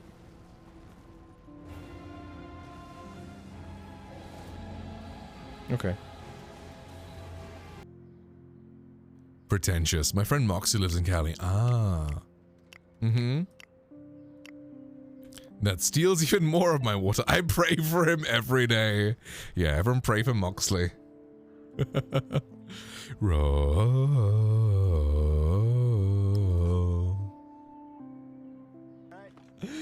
We all forgo. Do not forget, you know? Here we go. Fuck! I pressed the wrong button. I just shot the horse.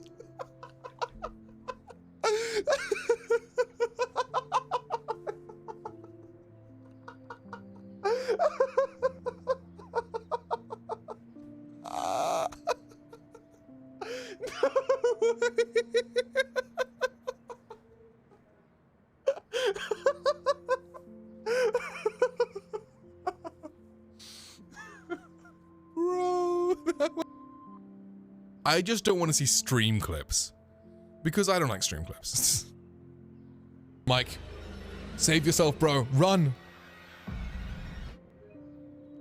Not again! I have to get back to Motherfucker! Oops.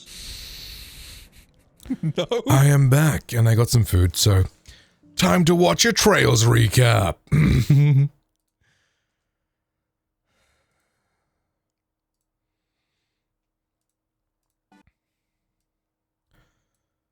Pog on Trails' second chapter now. The Kiseki series, Whoa. which is translated as the Trails series in English, heavily builds Made some on chicken shared nuggets and plotlines sausage rolls. complex political intrigue across many games. So, welcome to part 1 of the redo to my Sky SC story summary series. There's definitely a lot to cover after those tense final scenes between Estelle and Joshua in Sky FC. Damn, this one's redone. Let's dive right in. Trails in the Sky second chapter begins right as Estelle awakens in Gransel Castle. It seems like a pleasant morning at first, though the events of the night before quickly come flooding back. She rushes to the garden terrace, back to where Joshua left her, only to find her father there instead. He finally tells her about the Society of Ouroboros and the circumstances as to how he met Joshua all those years ago. Back then, Joshua swore that if the Society ever contacted him again, he would disappear from the Brights' lives forever. With all this said, Estelle's father apologizes to her and tells her to forget about Joshua. But of course this is nothing but infuriating to Estelle. She screams she hates him before dashing off from the palace. Now, Estelle's convinced herself that Joshua must have returned to Roland, so she hops on to the next flight back to her hometown. Aboard this passenger aircraft, Estelle meets a man who claims that he is a priest and who introduces himself as Kevin, before attempting to flirt with her, though he brings that to a quick end when she breaks down in tears. Then once she's calmed down, Kevin explains a bit about his role in the Septian Church.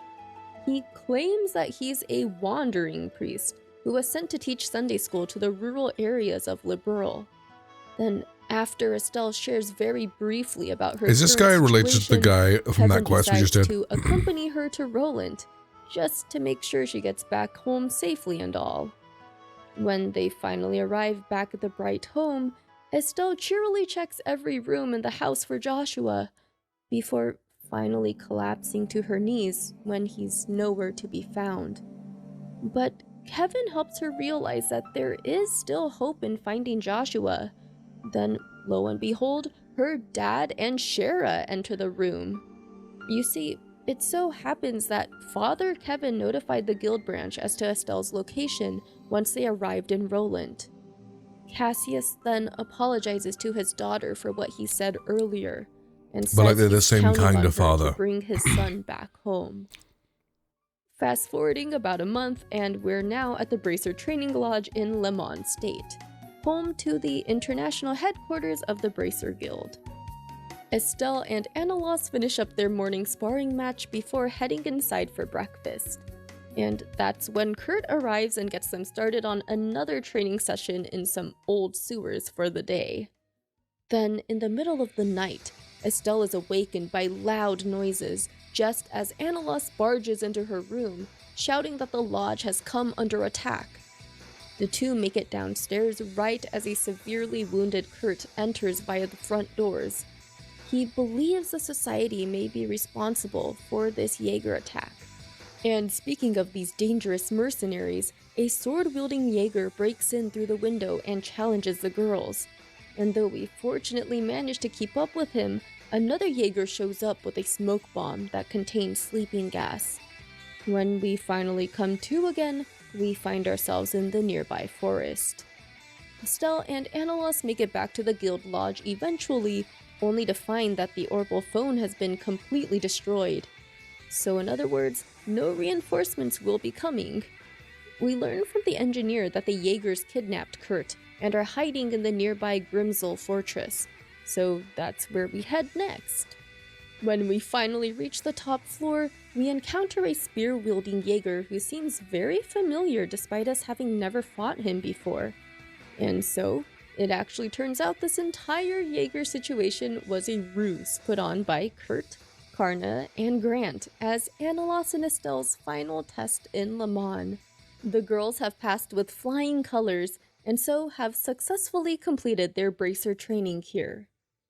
Meanwhile, in an unknown location, But didn't they become like senior bracers by the end of the first game? Campanella has just returned from Erebonia. Apparently, he and his forces were partly responsible for keeping Cassius busy during the coup attempt last game. Now that he's back, together with Louvet and Wiseman, the three vaguely discuss some of the Society's future plans. Next, we see the Capua Sky Bandits in what appears to be a completely decimated town. It turns out it's the remains of an Erebonian village called Hommel. Sound familiar? Well, it's the same place Lieutenant Lawrence mentioned last game. But going back to the Capuas, it looks like Joshua is the one responsible for freeing them from jail, and now they're all working together. Then down in the ruins under Gransel Castle, Captain Schwartz leads Father Kevin right to the chamber where the group took down the massive Archaism in FC's finale.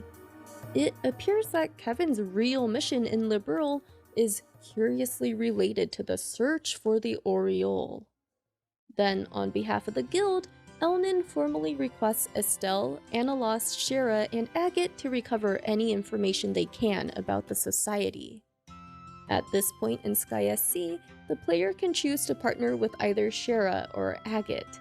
I personally chose the redhead on my first playthrough, so Estelle and Agate part ways with the other two, who head off to Roland themselves.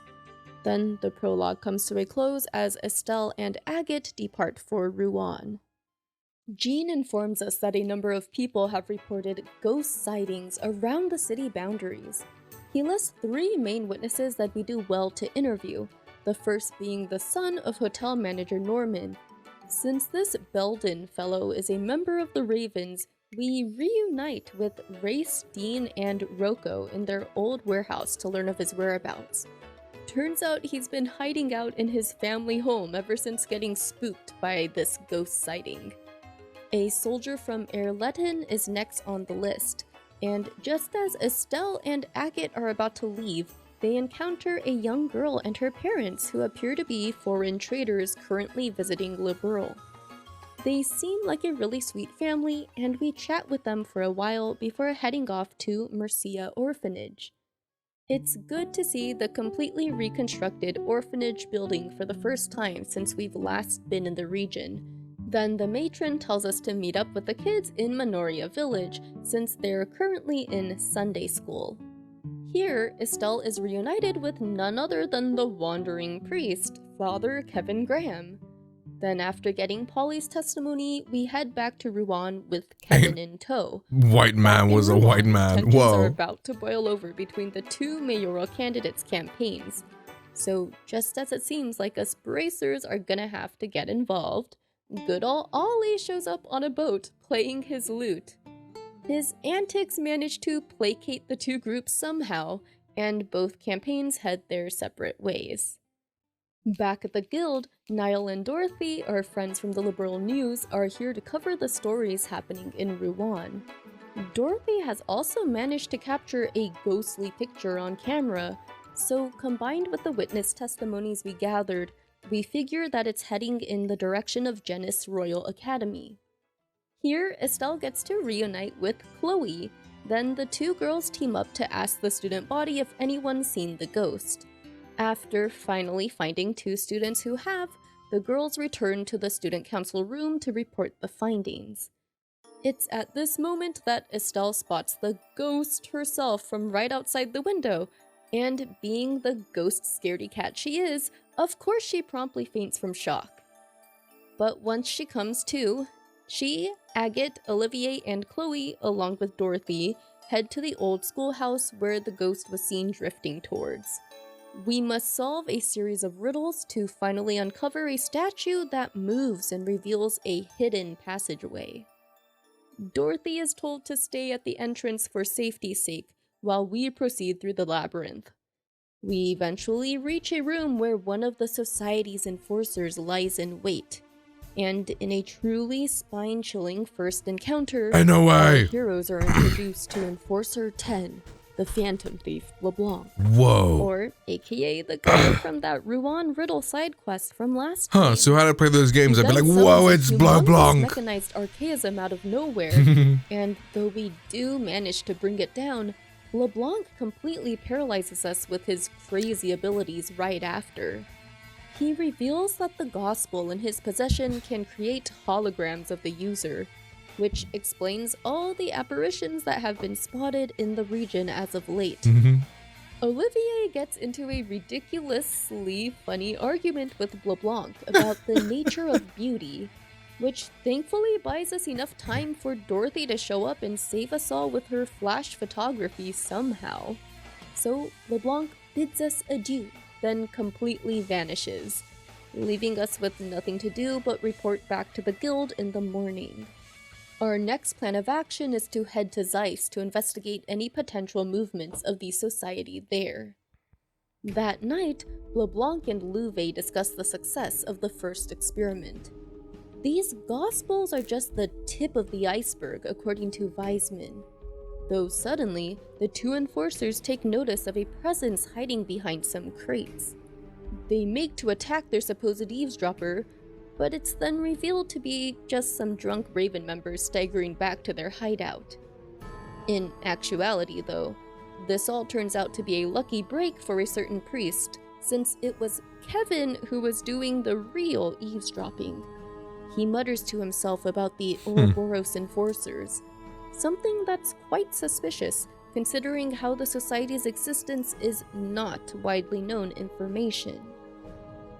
Anyway, Chapter 2 begins with Estelle and company boarding an airship to Zeiss.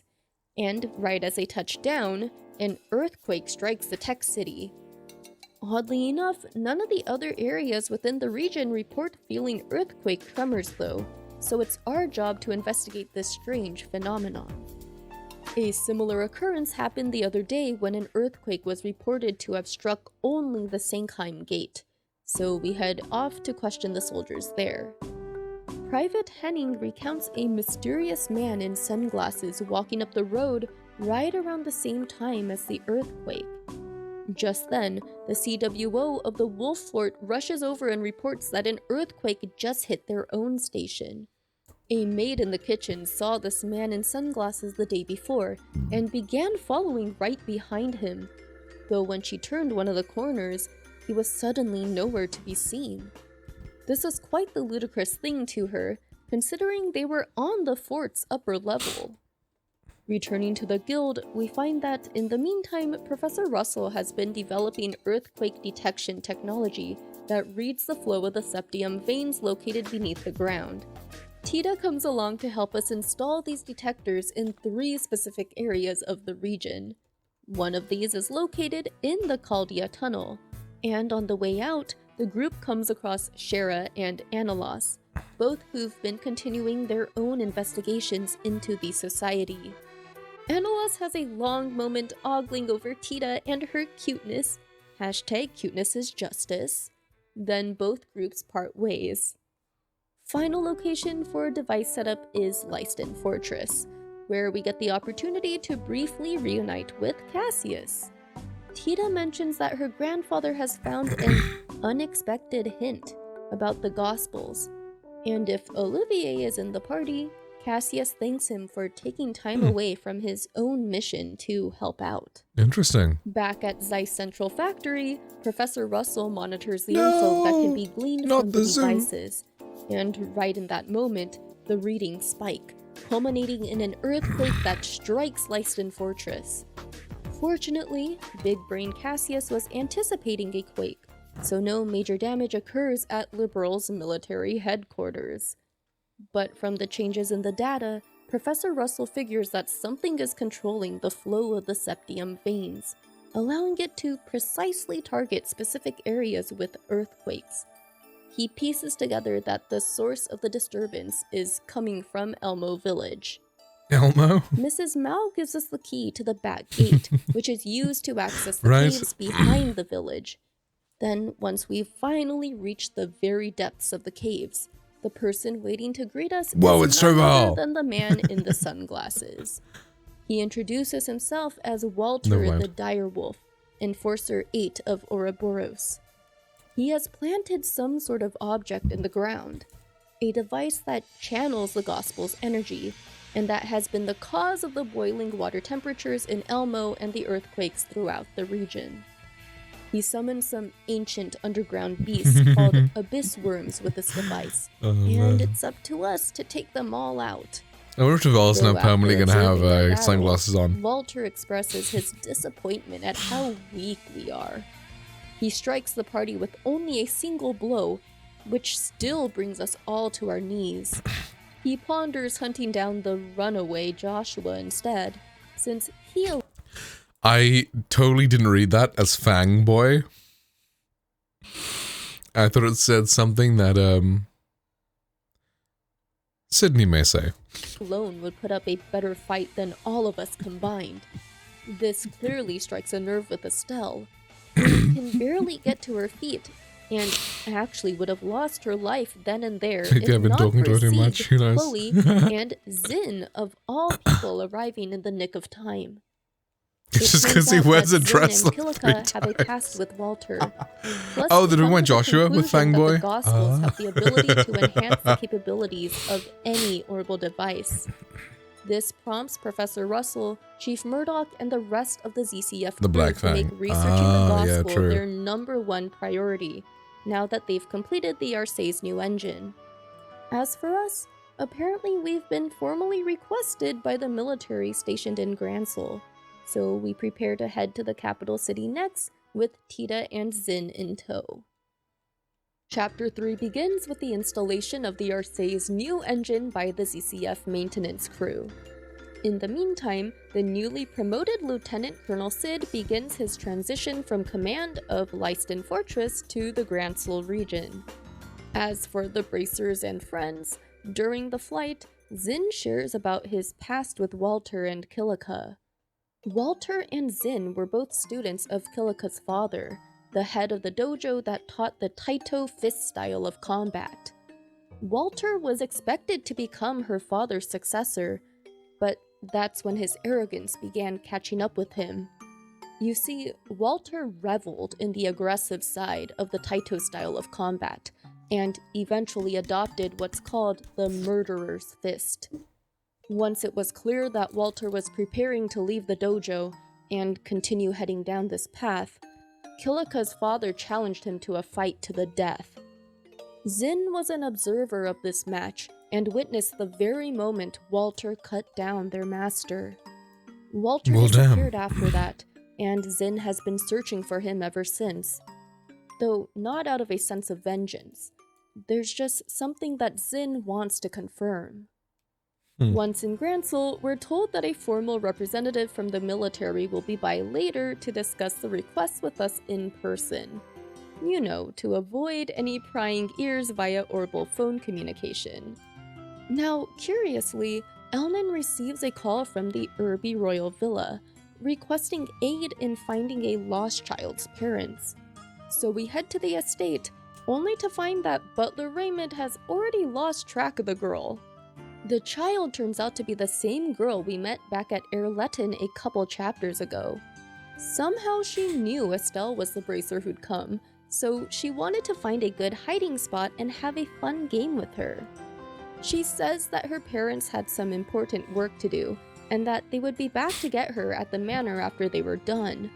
But us bracers take Ren into our custody while we continue the search for her parents. Lieutenant Colonel Sid is already waiting for us back at the guild, so Ren and Tita head upstairs while we get down to business.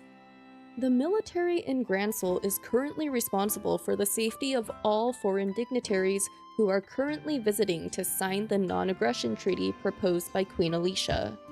This document will bind all participating nations to an agreement of prioritizing peaceful negotiations before ever resorting to force. Sid asks us to investigate a host of threatening letters that were sent to all the dignitaries and involved parties in this treaty signing. This includes a ton of others, such as the hotel, airship company, liberal news, and even the church, which will be playing a role in helping the ceremony run smoothly. Agate takes most of the civilian agencies, while Estelle, Olivier, Zin, and Chloe all head to the embassies, Grancel Palace, and the Liberal News to ask about the letters. This mission actually serves as a good opportunity to question all the international branches about Ren's parents, given that they are foreigners visiting Liberal. Elnan manages to get a hold of their names, Harold and Sophia Hayworth. Then Ren and Tita head off to explore the palace city together, while everyone else deals with work. Estelle and company meet with Ambassador Cochrane at the Calvardian embassy and learn that in exchange for signing the treaty, Queen Alicia has promised all nations involved a sample of the Arcee's new engine. As for a possible suspect for the threatening letters, Ambassador Cochrane believes the Warhawks in the Erebonian government are the ones responsible. Ambassador Cochrane. On the other hand, Ambassador Cranaw at the Erebonian embassy believes the opposition parties in Calvard are the ones to blame. Now at Grancel Palace, the Queen asks Chloe of her opinion on the suspect. This allows the young heiress a chance to demonstrate the deduction skills and political understandings required of a good future ruler. And to her great relief, Queen Alicia agrees with her granddaughter's reasoning. Surprisingly, Olivier poses a serious question to Queen Alicia, asking her about the timing of this non-aggression pact. Now, of course she's noticed how tense the situation has become in Crossbell State, a city-state located right between Erebonia and Calvard. And in actuality, this proposal is her attempt to quell some of these tensions, despite the rather inopportune timing for Liberal, since they are still recovering from the coup attempt. Now, oddly enough, Agate reports that he wasn't able to find the names Ren gave of her parents in any of the airship company records. Then that night, Ren asks Estelle why she looked so sad when they first entered the room. Since this was the one that she and Joshua stayed in during Sky FC, us players understand why she's saddened by the memory. What bothers her the most, though, is that she currently can't do anything to help him, wherever he happens to be at the moment. Meanwhile, Shara and Analos have found the remnants of the intelligence division in the Capua's old hideout. They've uncovered a cryptic message about a person having successfully prepared the chairs and tables for a tea party, whatever that's supposed to mean. Analos and Shara are then ambushed by some intelligence division soldiers, though after they defeat these men, Campanella, Enforcer Zero of Ouroboros, introduces himself to them.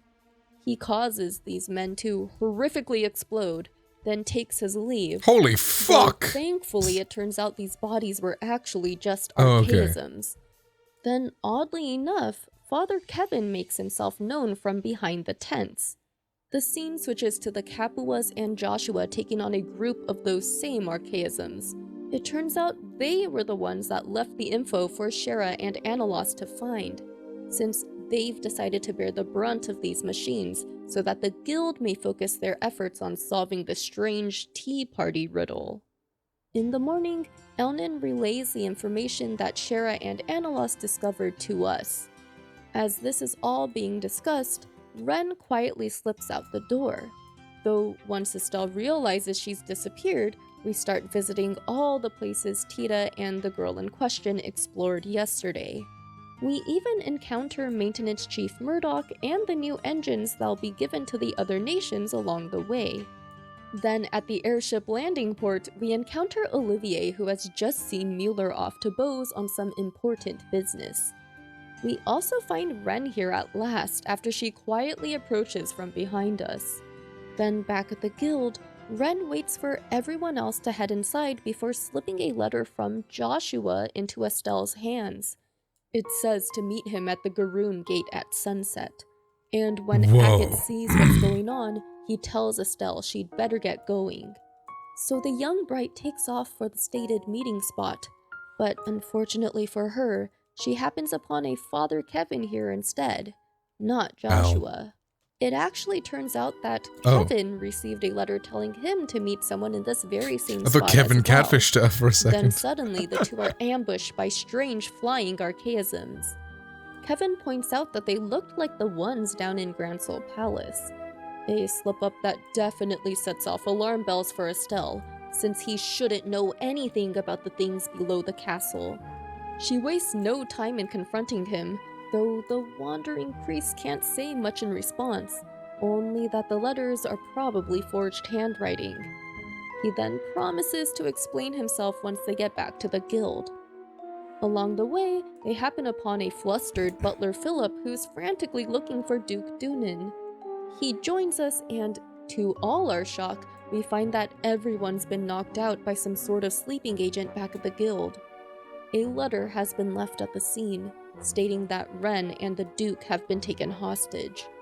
Shara and Analos arrive just in time to help us piece together the clues as to what this tea party actually entails. Since the phones have been broken, we have Analos head to the Herb Royal Villa to relay all this info to Sid just in case. Then it's up to Estelle, Shara, and Kevin to figure out where this tea party will be. That's when Sieg arrives to guide us to the harbor area of the city. We begin searching the warehouses and end up having to save some other hostages, all whom tell us that the remnants of the intelligence division have stolen the new engines. We finally find the right warehouse, but unfortunately it's too late. The engines have already been installed into a new high-tech tank, driven by former Captain Amalthea. She plans to use this firepower to force the Queen to release the currently imprisoned Richard. But before Amalthea can leave the port district, she's stopped by a division of the Royal Guard and its captain, Julia Schwartz. But the tank contains a gospel inside, which shuts down all their cannons and armaments. Not all is lost, though. Kevin pulls out an artifact, the one that used to belong to the former mayor of Rouen, Mayor Dalmor. This gives Kevin the ability to neutralize the gospel. Then it's just the tank left. Now, after we defeat the machine and Amalthea, the Duke finally comes out of hiding. Yet there's still no sign of Ren. And that's because she just so happens to be the one who orchestrated this entire tea party in the first place. Ren formally introduces herself as Enforcer 15 of Ouroboros. Her parents are actually just manufactured Orbal puppets, just like those from earlier who were disguised as What's with the series and having like fucking 2-year-olds young girl calls down a have the fucking combat strength which means of fucking Batman, you know? It takes the gospel from the tank. Oh yeah, here's this fucking 7-year-old.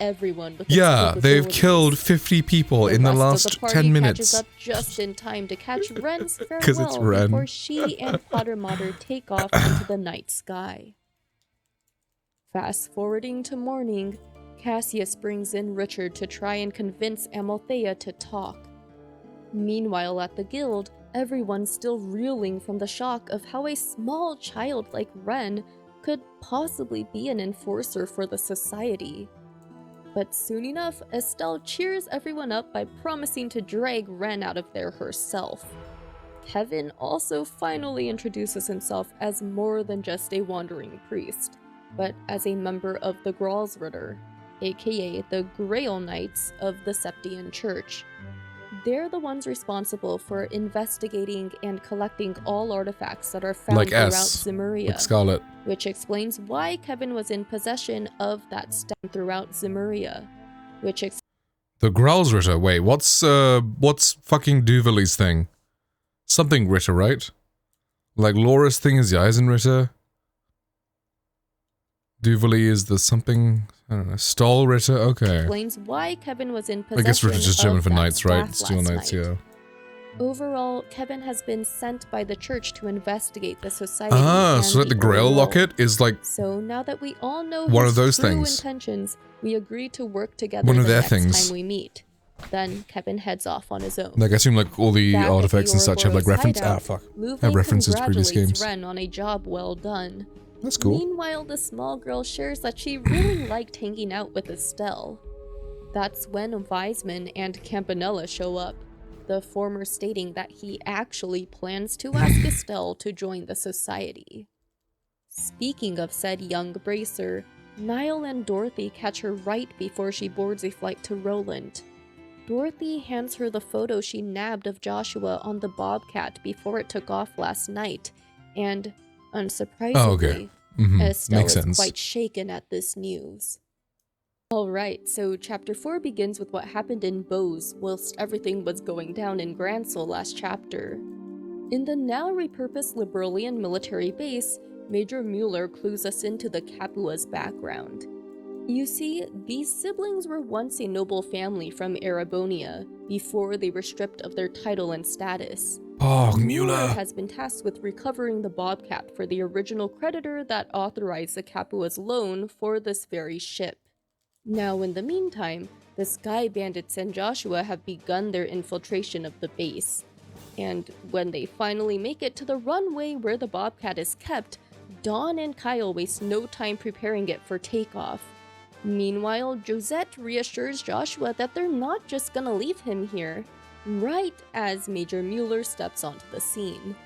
He remembers Joshua from Sky FC. Not gonna lie, if you didn't and tell me that though Prince he Oliver honestly is doesn't Olivier, care I wouldn't have about the known. ship, he can't let them leave without a fight. I'd be like, wait a Before they minute. can land their powered-up attacks Whoa, on each Mueller? other, the What? preparations for the Bobcat are completed, I would have realized like prompting probably Joshua, when Mueller was Josette, and her introduced in brothers 2 to make videos their ago. escape. Or last video, Dorothy whatever. shows up just in time to snap a I'd be photo like, of the ship before whoa! it completely Is Olivier flew to Olivet? space. No way. And speaking of Estelle and that photo, she's currently pondering over many feelings, namely worry and frustration over Joshua. Shara approaches and reminds her that all her friends would like to help however they can, since they can all tell something big happened during that talk with Niall and Dorothy. So as Estelle makes her usual rounds aboard the airship, everyone in the party attempts to Well, support I mean, and bro looks or like he's cheer from her up in their Summertime own Saga in way. this game, you know? From Chloe having the correct hunch as to what's going on with Joshua, to Zin wanting to train Superman with effect is Estelle real. once they I mean, reach to be Roland. fair, you know, you give her blonde hair, that's Elisa, you know? I wouldn't recognize her. The art style is different. She does love martial arts after all, though on the lowest deck of the airship, Estelle overhears Olivier speaking to someone. He's actually talking to Mueller via his artifact. Estelle finally confronts this wandering bard over the many suspicious things surrounding him. She's also noticed that deep down, he distances himself from others, and actually admits that she considers him an important part of the team, and ultimately someone she does trust. Olivier is visibly touched by Estelle's kind words, then heads back to a seat before the airship begins its descent. And as it does so, everyone's attention is drawn to the mysterious and thick fog enveloping Roland. Now, Estelle's disappointment at having to stick around in Roland for the time being, instead of heading straight to Bose, isn't lost on the senior bracers in our party. So Shara has to remind her that a bracer must always prioritize the missions that have to do with public safety. In this case, it makes more sense to help out in Roland, especially so if this fog turns out to be the society's Exactly. doing. Besides, the Sky Bandits are already long gone, so it'd make little sense to begin investigating that over Roland's current mystery. But before we get started, the group takes a break at the Brights' home.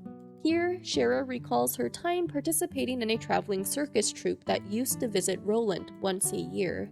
One day, Shara had to escort the young Estelle home, and that's when she met Cassius and Lena Bright for the first time. Ever since then, Shara became close with Estelle's family and would spend time with them whenever she was in town. But with the reminiscing done, we head back to the guild, though on the way there, we hear the faint chiming of a bell. This sound seems particularly surprising to Shara, oddly enough. It's puzzling how mundane this fog seems to be in comparison to the 3 experiments already conducted by the Society, though Mayor Klaus's urgent news quickly turns the tables on that. You see, his household's maid, as well as a number of other townspeople, have all fainted and are completely unable to be woken up. Father Divine at the cathedral finds the cases particularly odd, seeing how none of the church remedies are working. We learn that of the 4 victims' family members, some recall having heard a bell chiming around the same time their loved one fell asleep. It's become late by the time we're done with I'm gonna watch this, the next part, and then get ready for driving. That Estelle and Shira's familiarity 07 Life is Strange. with all the Roland townspeople has really taken a toll. The guys tell them to go back to Estelle's home and get some rest, while they remain on the lookout for any suspicious persons. So that evening, while all the girls are sleeping, Estelle is awoken by the sound of a door closing. She finds Shara downstairs reading her tarot cards and decides to join her for a while. One of the drawings actually prompting Estelle to finally be honest about the picture Dorothy took. Estelle asks if she should hand the photo over to the authorities, though Shara reminds her that a bracer's only priority is to protect the citizenry, meaning she should only relinquish the photo if she believes Joshua will become a threat to other people. And so, Estelle is forced to confront her current feelings about Joshua's absence, and settles on the stance that she does still trust him. The next morning brings no change to the victim's condition, and the fog has only become thicker. Since it's spreading farther into Roland's outskirts, we split up to check on these people, with the girls taking Pertzel Farm. Long story short, the entire Pertzel family also succumbs to unconsciousness. All the while, Estelle becomes increasingly frustrated with her inability to protect the people of her own hometown. In response, Shara has to actually slap some sense into her younger colleague.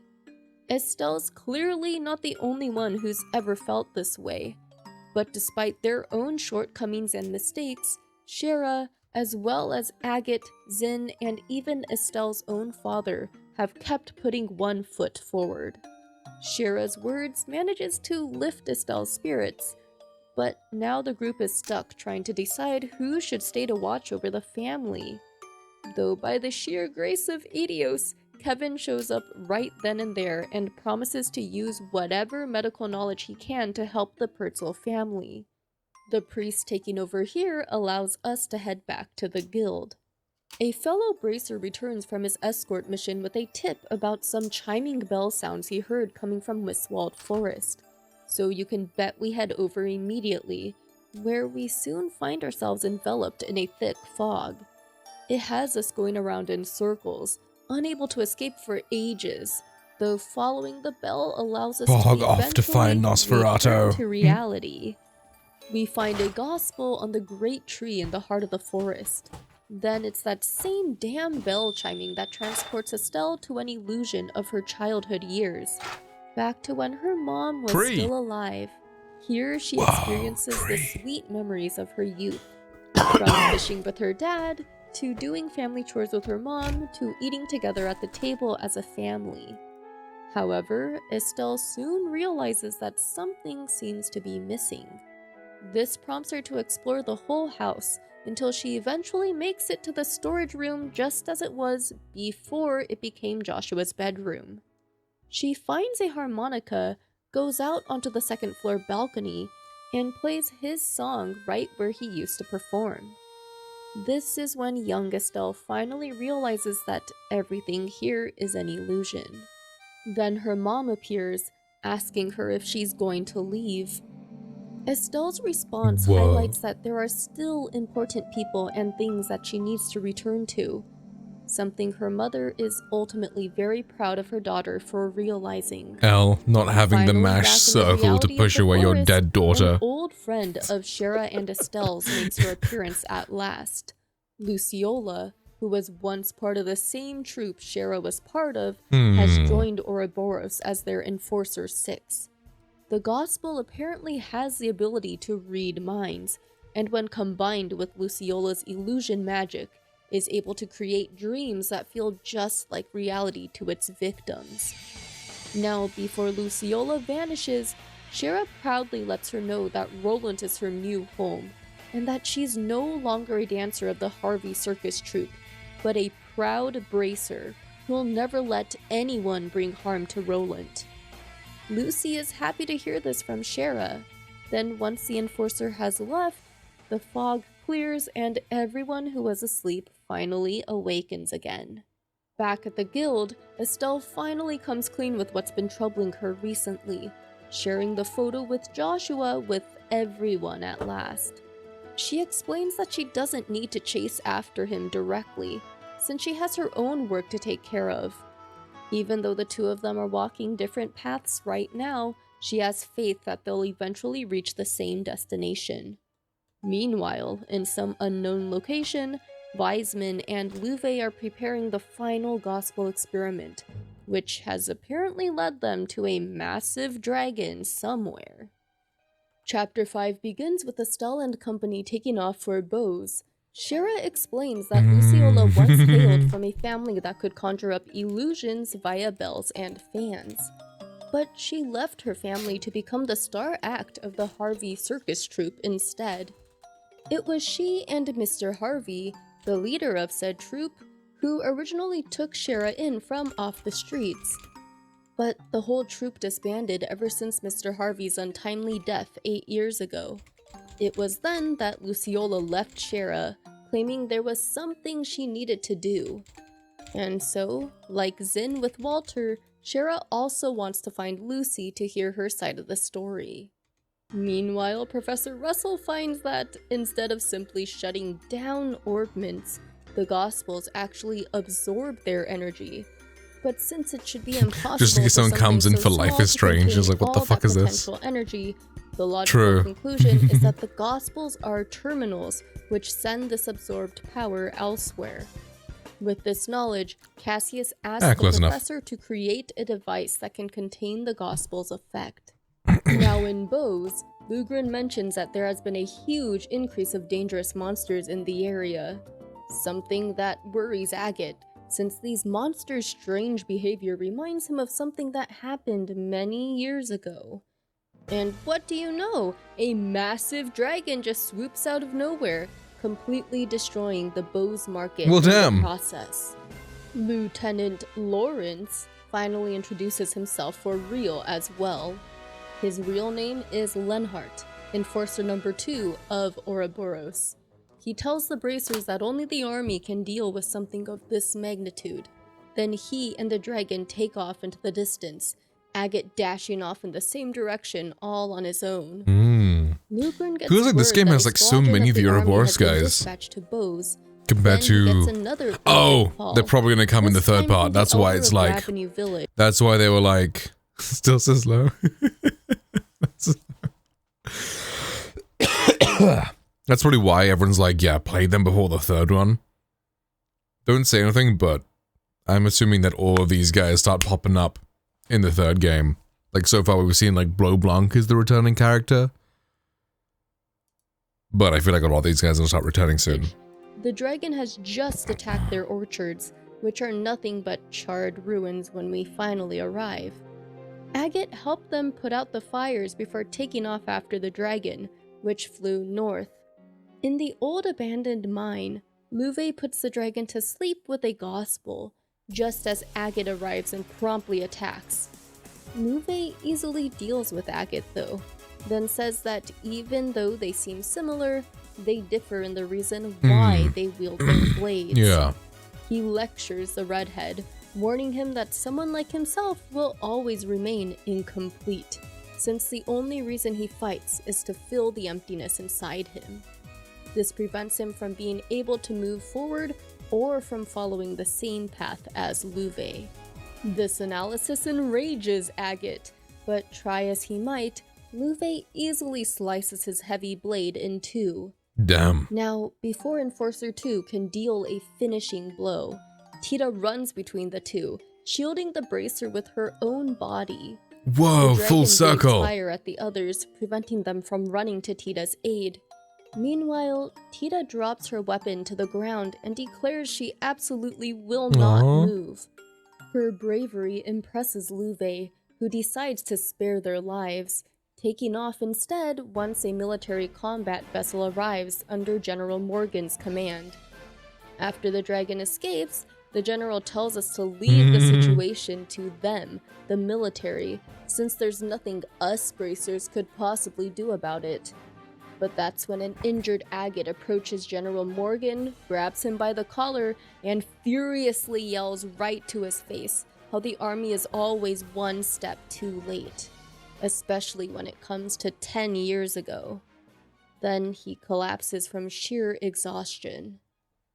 Back at the village, General Morgan surprisingly thanks us bracers for responding so quickly to all the crises happening at the Beau's Market and Ravenue.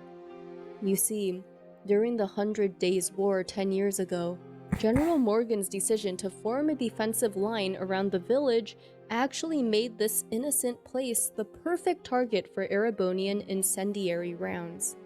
Many homes and villagers' lives were lost that day, including Misha Krosner, Agate's little sister. Damn. So now knowing the truth, Estelle asked General Morgan to work with us, the bracers, in regards to the situation. For one, bracers are easier to mobilize than the army due to their smaller numbers, so she can understand why Agate had so much faith in the potential of bracers when Cassius first gave him the chance, since her dad, too, also became a bracer after he lost a loved one. The general is clearly moved by Estelle's reasoning and says he'll deliberate over it and call the guild later that night with his answer. So before us bracers head back to Beau's, we leave it to Tita to watch over Agate, since he'll likely be out for a couple days. And staying true to his word, General Morgan calls the guild later, requesting us bracers as observers for the military operation they've planned for the following morning. Meanwhile, Agate awakens from a dream about his sister. He tries to get out of bed, but Tita won't have any of that. She exclaims how worried she was for him when he tried to fight Louvet all alone, and even starts to cry. So Agate apologizes to Tita for everything, then shows her the simple stone pendant his younger sister made for him prior to her death. You see, Misha died 10 years ago because she tried to run back and grab this very same pendant while the village was under attack. When they finally recovered her body from the wreckage, she was still clutching this in her hand. Agate then calls himself pathetic for being unable to part with this and move on with his life. But Tita yells at him for thinking so poorly of the person she sees as her older brother. She gives him a big hug and says that although she may not be Misha, she knows many things about him that make him a great person. Tita's words help Agate realize that he's been unfairly beating himself up over Misha's death for so long. He understands now that, no matter what, it's up to him to keep plowing on ahead. Now back with Estelle and the others, we're greeted at the landing port by the royal flagship. It was Queen Alicia's wish to have the Arce involved in this operation in order to quell the panicked citizens' fears.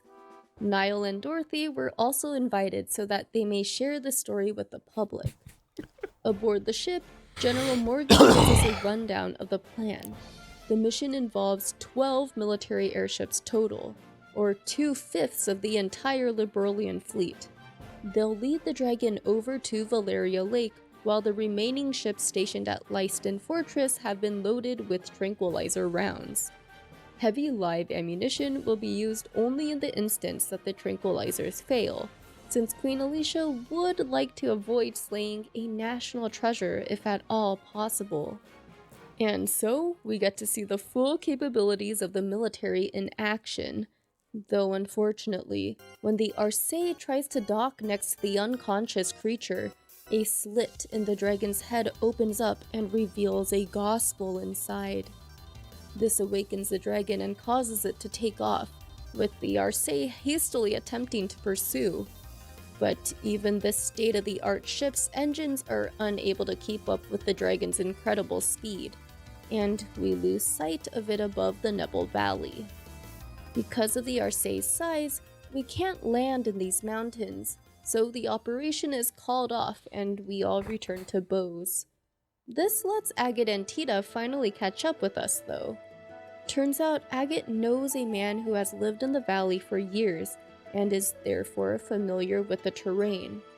Also, he just received a priority delivery from Professor Russell, which contains a device that's able to break a gospel's thick frame. And so, the military agrees to pass this mission on to us bracers for once. Agate's contact Welmer points us to some ancient caves that eventually lead us to the dragon's lair. He's currently asleep at the moment, so the group takes their chance, starting with Agate's attempt to break the gospel. So it actually takes a few tries to get it right, but eventually we're able to successfully shatter the gospel. Now that the dragon has regained its own consciousness, he introduces himself as Ragnard, and thanks us for freeing him from the society's control. He expresses remorse at bringing ruin to Bose, and creates a massive septium crystal that he gives to us to take to those who have suffered on his behalf. Ragnard also mentions to Estelle that Cassius is an old acquaintance of his. He then flies up to greet the Arcee and announces an end to his reign of terror thanks to the bracers. He then takes off into the vast skies. A week later, General Morgan, Agate, and Tita are seen offering flowers to Misha's grave. The general admits that he's been thinking a lot about the criticisms Agate has of the military, and is beginning to realize now how important it is that the military and bracers work together to resolve these kinds of situations. Moments after, Louvet shows up to offer his own flowers to the grave. They all agree not to fight, since such a thing would only disturb this gravesite. But General Morgan asks why a man like himself, who is willing to pay respect to the deceased, would do such horrible things. Louvet responds that he simply acts in accordance with the missions given to him by the Society. Then, in a similar fashion to what he did last game, he completely blindsides Morgan when he says a man bound to silence regarding Hamel has no right to criticize him. Louvet then warns Agate that by the next time they meet, his blade must be fully prepared to carry the weight of his own ideals. Once the Enforcer has gone, Agate mentions that Ravenue Village used to have occasional contact with Hamel before the war, but has had none since then. So we ask General Morgan if he knows why, though Morgan is unable to speak a word about it because of international security concerns.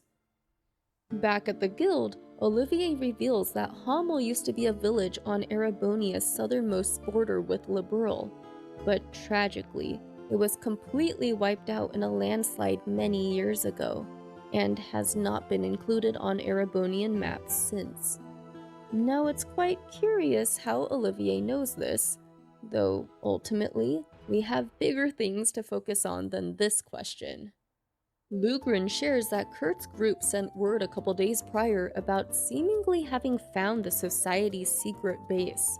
So as we wait to hear more from their group, we take this opportunity to rest while we can. It actually turns out that Mayor Maybell has reserved rooms for us at the Kingfisher Inn, so it's here that we're reunited with Kevin once again. Since Ouroboros has already completed an experiment in each major region of Liberl, there's no telling what might happen next. But despite this dire news, the group enjoys their time on the lake in various ways, with a fishing competition even going down among some of the group members while everyone else watches. Then in the late afternoon, Estelle returns to the small pier where she and Joshua talked the last time they stayed here. She plays the first verse of the Whereabouts of Light on his harmonica, and happens to receive a round of applause from Kevin. Unlike their first meeting, His joking nature actually cheers her up, though that's quickly snuffed out again when a small boat approaches with an unconscious Kurt on board. Now, when the Experience Bracer finally awakens, he's beyond frustrated that his memories have been stolen yet again. Zin's technique won't work like last time, but Father Kevin's thaumaturgy, a secret art of the church, manages to do the trick. Kurt recalls a research facility located on the northwestern shore of Lake Valeria, which has been able to stay hidden via projecting a dummy image into the sky to ward off patrol ships. Meanwhile, any approach by land has been met with dense fog. Even so, Kurt's team was finally able to find and infiltrate this base a couple days ago. However, it's now up to us to find the others left behind. At the research facility, we encounter various society-manufactured orbital machines and modern-day archaisms. We also thankfully find Grant, Rana, what up, homie? How you doing? Who are all cleared of the strange mind possession thanks to Kevin's thaumaturgy. Then, finally at the top floor, we shockingly encounter Joshua. Or, well, actually, it turns out to be another one of those orbital puppets. We are then congratulated by the Professor, Ren, and Luve, who then proceed to knock us out via sleeping gas. By the time the others wake up, Estelle is nowhere to be seen, so they rush out onto the rooftop just as Wiseman and his cronies take off into the night sky. But yeah, that's it for part 1 of 2 now, instead of 3, of this redo project to my Sky SC summaries. So please like and subscribe if you like this. Also, come join our welcoming Discord community at discord.gg/LadyVirgilia. Be sure to also follow me on Twitter and on Twitch, and check out my stream highlights cock, and Genshin Lore wicked channels cock. if those interest you. Yeah, no, that's 10% fair. off Rogue energy products with my Having a code normal Lady schedule is probably good. And lastly, I want to thank all We finished my the first wonderful video of patrons this for their game. support, especially Jared Breland, Andreas Hansen, Captain Hobo, Big Klingy, Sam Bezjak, Francesca. Alright, 50 more minutes and then I go shower and get ready to drive. You've been laying around. Ooh, interesting. How come? Hope that goes well. Sounds difficult. I've been playing this anime game, and now that I'm reaching the point in the game where you need to know all the lore from the previous games. So, we've got 27, 56, 29, 50 minutes. About 2 hours of this, and then 9 hours of the other games. And then, boom. All these Russians I'm using as an RPG. Ah, fair. Okay. It's pretty base then. The Kiseki series, which is translated as the Trails series in English, heavily builds on shared plot lines and complex political intrigue across many games. So welcome to the final part of this redo summary series of Sky SC's story. We'll be starting right where we left off, with Estelle having been kidnapped by the Society. Now let's dive right in. Estelle has this awful nightmare in which Joshua breaks apart and says goodbye for good. She then awakens in a completely unfamiliar room with Ren staring down at her. A look out the window reveals that she's actually aboard the Society's gigantic air fortress, the Glorious. Estelle is then led to a massive room upstairs, and is greeted by a grandiose pipe organ performance, befitting any big bad. The professor finally imparts his true identity as an Anguis of the Society. He used to be a priest of the Septian Church, and learned some church techniques and special information on artifacts before I don't know how there's discarding 9 his hours of faith after a Crossbell, chance but meeting there's with 9 the hours Grand of Master Crossbell. of Ouroboros. Estelle also finally learns the truth. There was like, what, of 5 Joshua hours having of these 3 games? And then the 2 Crossbell games is like 9 hours. Like, damn.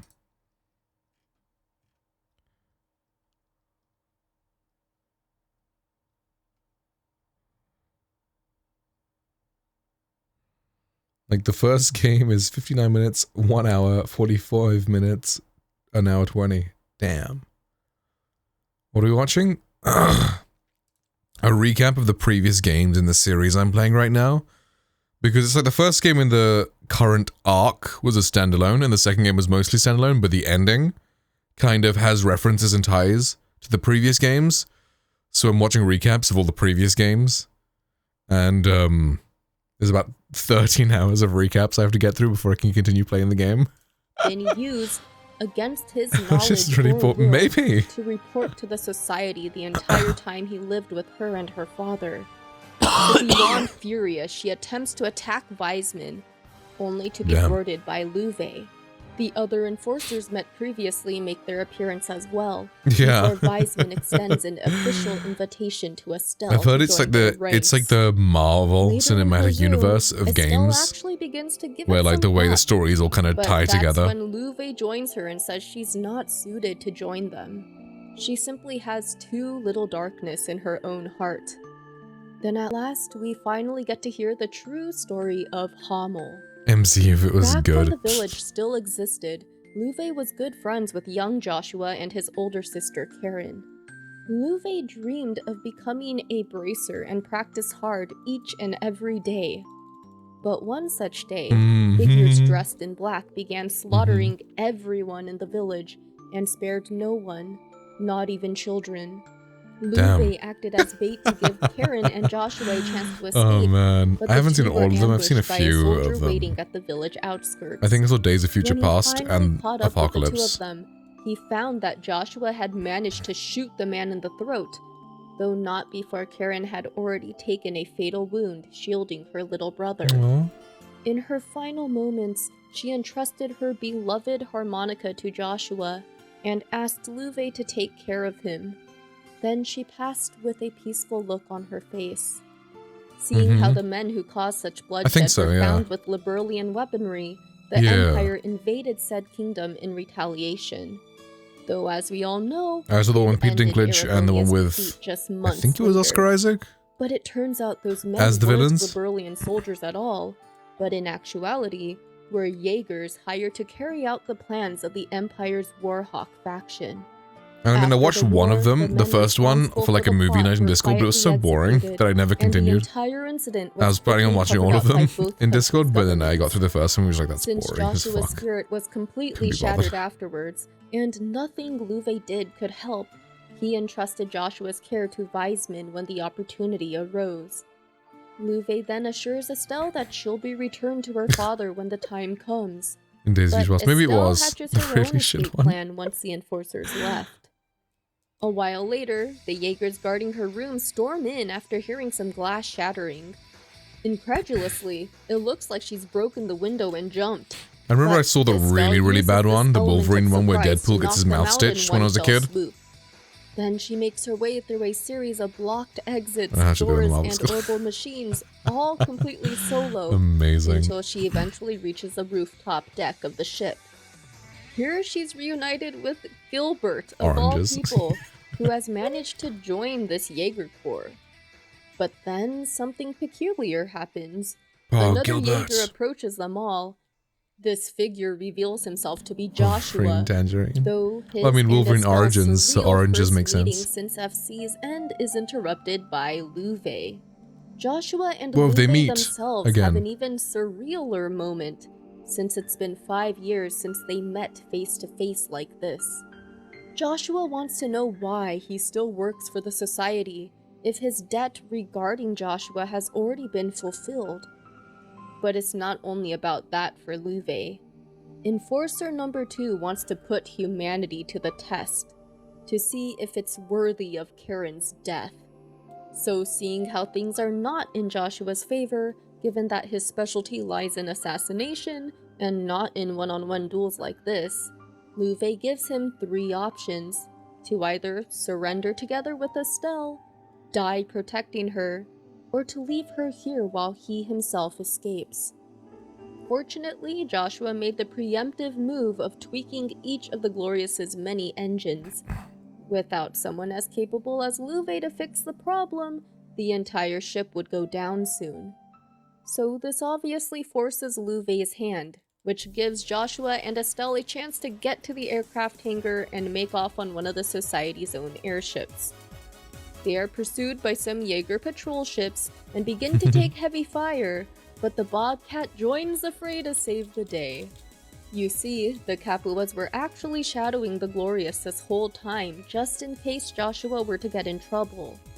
Their actions are truly a surprise to him, and he's simply amazed that they came back to help. In his previous life, the only thing he knew was kill or be killed, take or be taken from. It was only via meeting Estelle and all the others that he's been able to understand the beautiful depth of human relationship. A long time ago, I was in Burma. My friends and I were working for the local government. They were trying to buy the loyalty of tribal leaders by bribing them with a tangerine. But their caravans were being raided in a forest north of Rangoon by a bandit. So we went looking for the tangerine. But in 6 months, we never met anyone.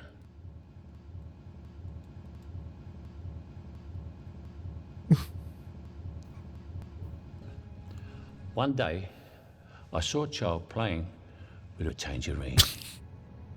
The bandit had been throwing them away. Well, because he thought it was good sport, because some men aren't looking for anything logical. Some men just want a tangerine. What was the original line? What was the kid playing with? A long time ago, I was in Burma. My friends and I were working for the bandit, the size of a tangerine.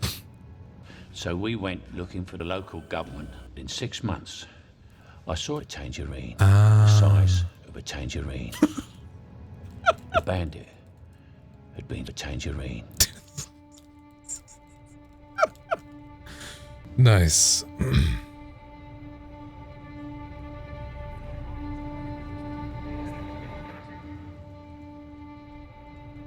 A tangerine.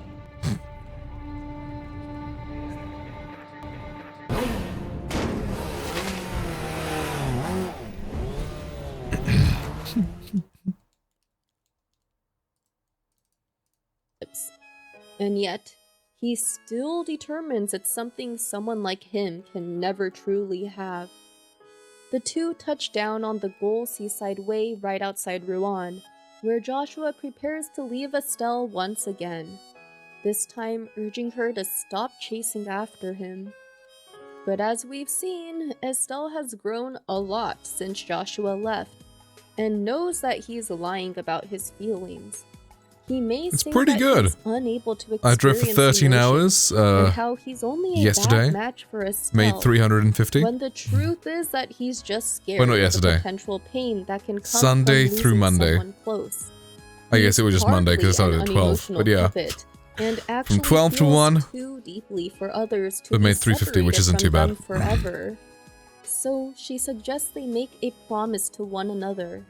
That And after they'll I watch this, protect I'm gonna go and out stand by now. each other as equals. Right? And thus opens up the floodgates. Although it did for cost me about Joshua, £80 in petrol, who but allows still. himself to cry for the first time Maybe not in his 80, maybe life more like 50, since but his still. sister's passing. All the while, Estelle just I need to holds refill the him in petrol her now. arms. I Now refilled that it they've halfway made through up, yesterday, Estelle and it's like, returns I've got like a Joshua's third only left. memento of Karen to him. Then the two get a proper redo of their first kiss.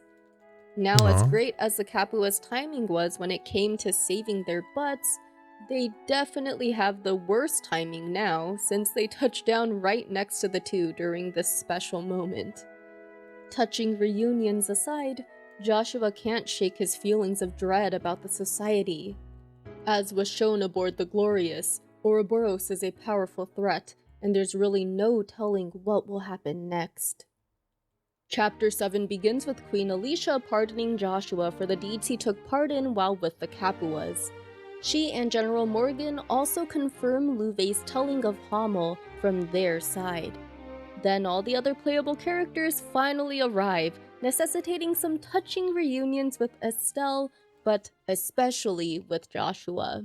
The good vibes are cut short when Captain I take Schwartz some days rushes off, in like with if I don't dire feel like it, news. like yesterday. Dangerous creatures I have didn't appeared drive. all throughout the kingdom. Because you know I did and 13 hours the day detectives before. with powers have been enveloped in some ominous It's like I can just go whenever I want. So we today, are sent I'm to gonna go deal with around the towers 5-ish. while the army and other bracers handle the Jaeger and Archaism And attacks see how it on the goes. ground.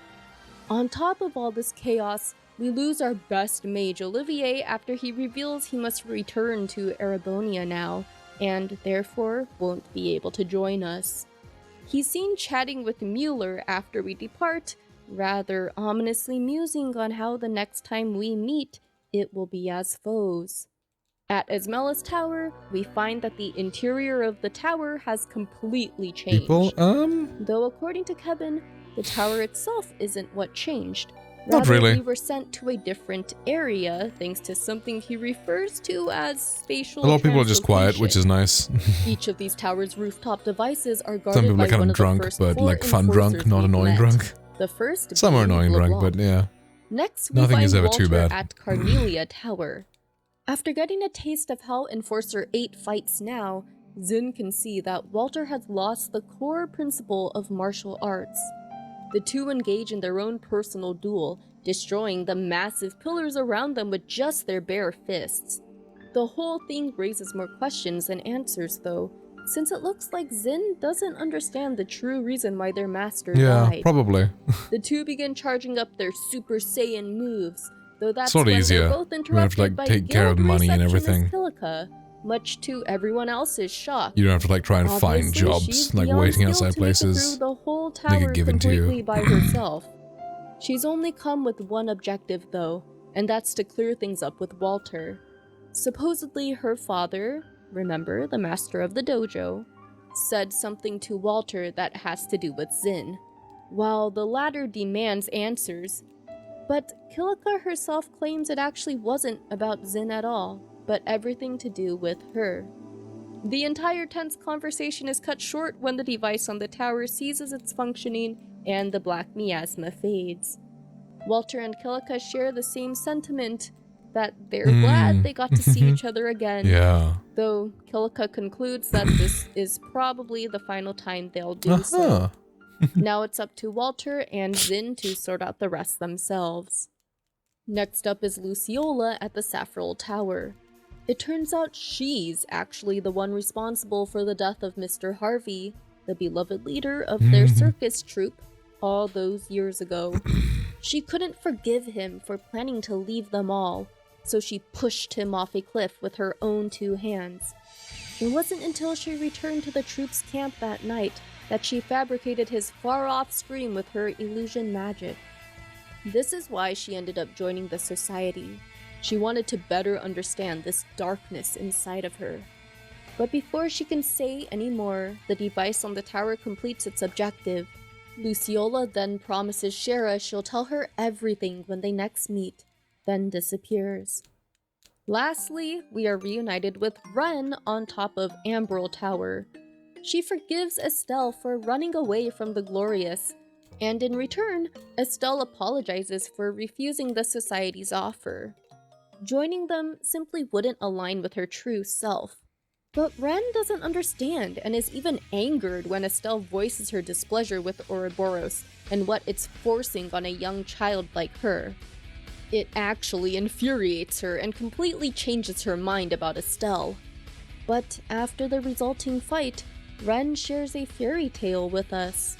Apparently, her fake parents gave her away to some other people, and tearfully said they'd return to get her. But the thing is, they never did. In the years following, she was forced to do many unpleasant things with older adults, things that always hurt her.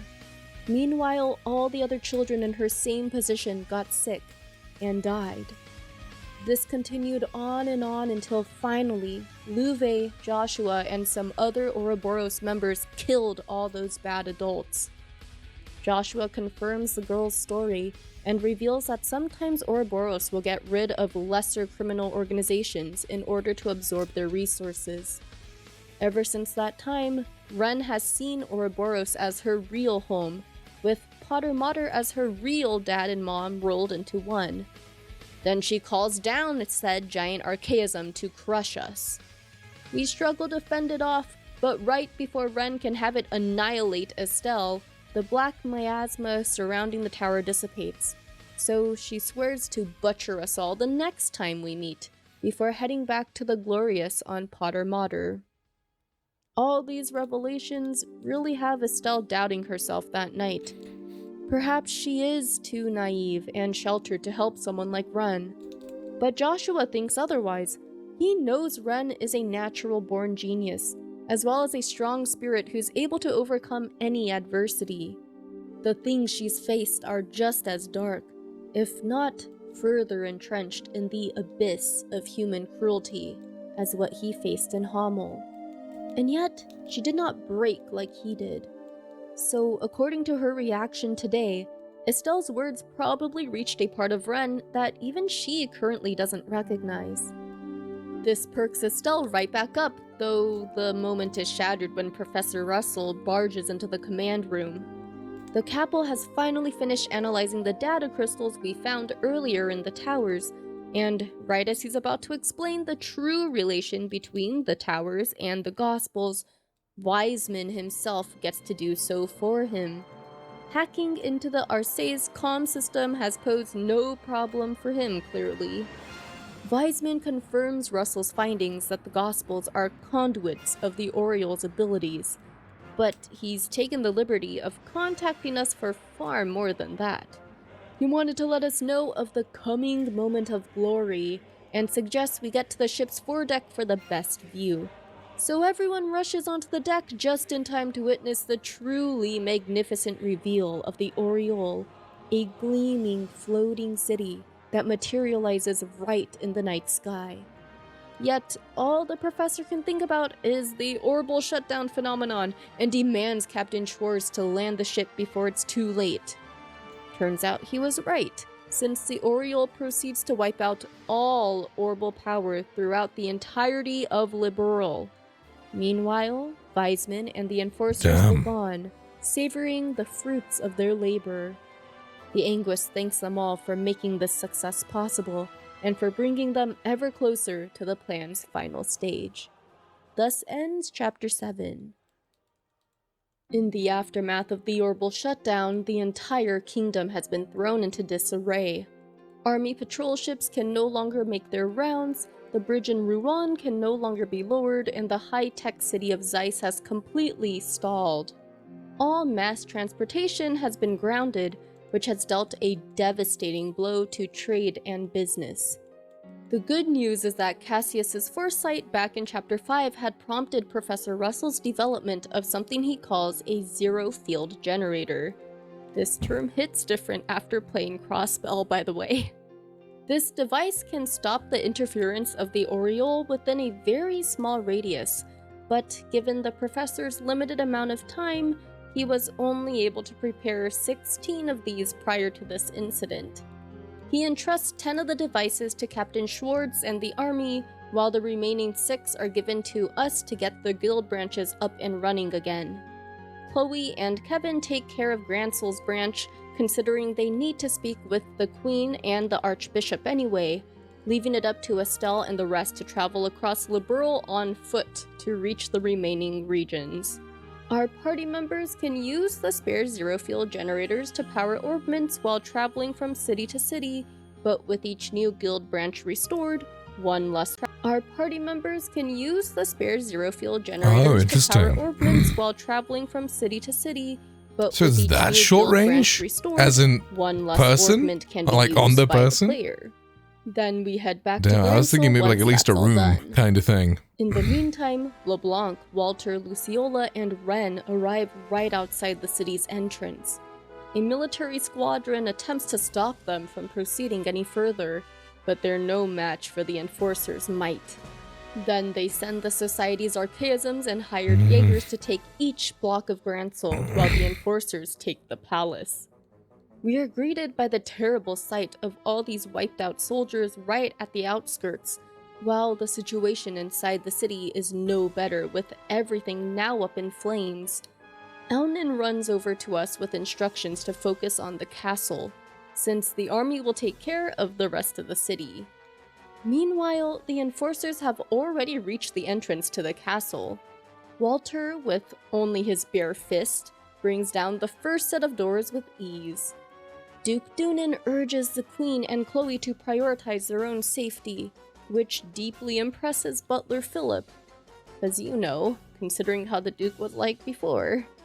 But he is ultimately unable to savor the moment since the enforcers have brought down the second set of doors. As a former captain of the Royal Guard, Philip leaps from the second-floor balcony and confronts the society head-on. But by the time we arrive, the entire station of Royal Guards has been wiped out, while an exhausted Philip urges us to hurry towards the Queen's royal chambers. Unfortunately, the enforcers have already secured the two royals, and the odds are completely against us, since even without these valuable hostages shielding them, we'd likely never have had a chance to take on all four of these enforcers at once anyway. But somehow, Cassius is four of these enforcers at once anyway. That's a wild thing to get like a 7-year-old to say, dude. But somehow, Cassius's protégés show up to save the day. Lieutenant Colonel Sid distracts the others just long enough to allow Sieg and Richard to rescue the Queen and Chloe. The liberation of the city is also underway via former Intelligence Division soldiers led by Amalthea. And fortunately for Niall and Dorothy, they happen to be in the perfect spot to document this incredible turn of events. But the rescue of the royals are of no consequence to the enforcers, since this was actually just an optional mission from them from Weisman. LeBlanc warns us to be on guard for the next trial though, one that's already approaching. Then the four disappear. Anyway, back in the throne room, we're made privy to Cassius.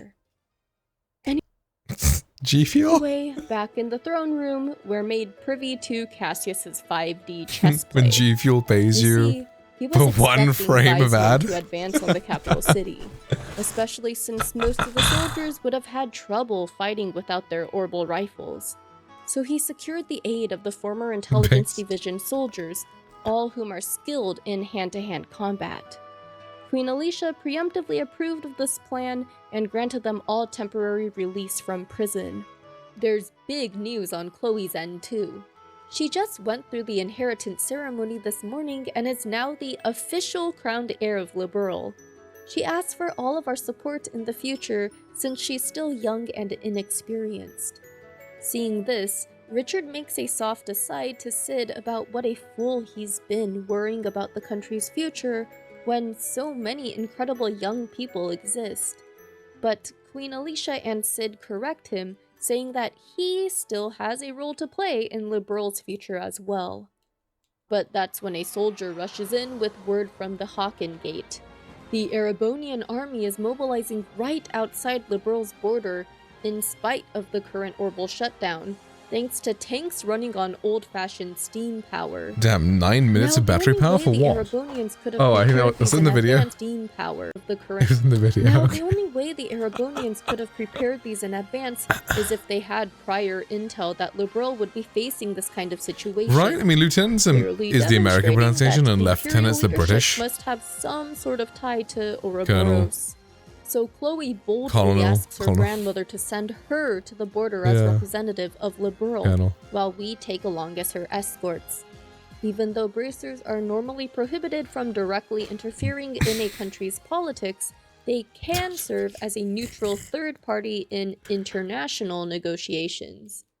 General Morgan addresses Yeah, I'm not a fan of Lieutenant words that General are said Vander how and his like different whole how platoon they, of tanks right look. outside the Hawken Gate.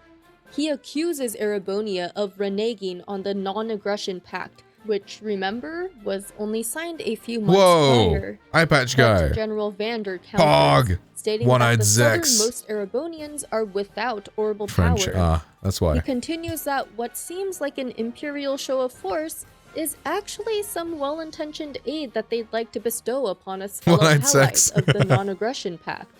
The imperial government is aware of an outside society's actions within Liberl and only wishes to help us keep the peace during such a crisis situation. This is obviously nonsense, though, since there's no feasible reason why any tank in this current era would run on steam and combustion. It's at this moment that Chloe and her entourage finally arrive. She thanks General Morgan for what he's done so far, then introduces herself formally to General Vander as the Crown Princess of Liberl, Claudia von Auslese. What? As the Crown Princess of Liberl, Claudia von Auslese.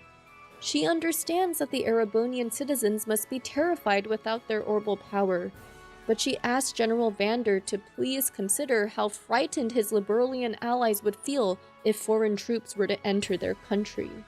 Furthermore, Liberal's military has successfully dealt with many of the Society's actions, and is already investigating the phenomena above Valeria Lake.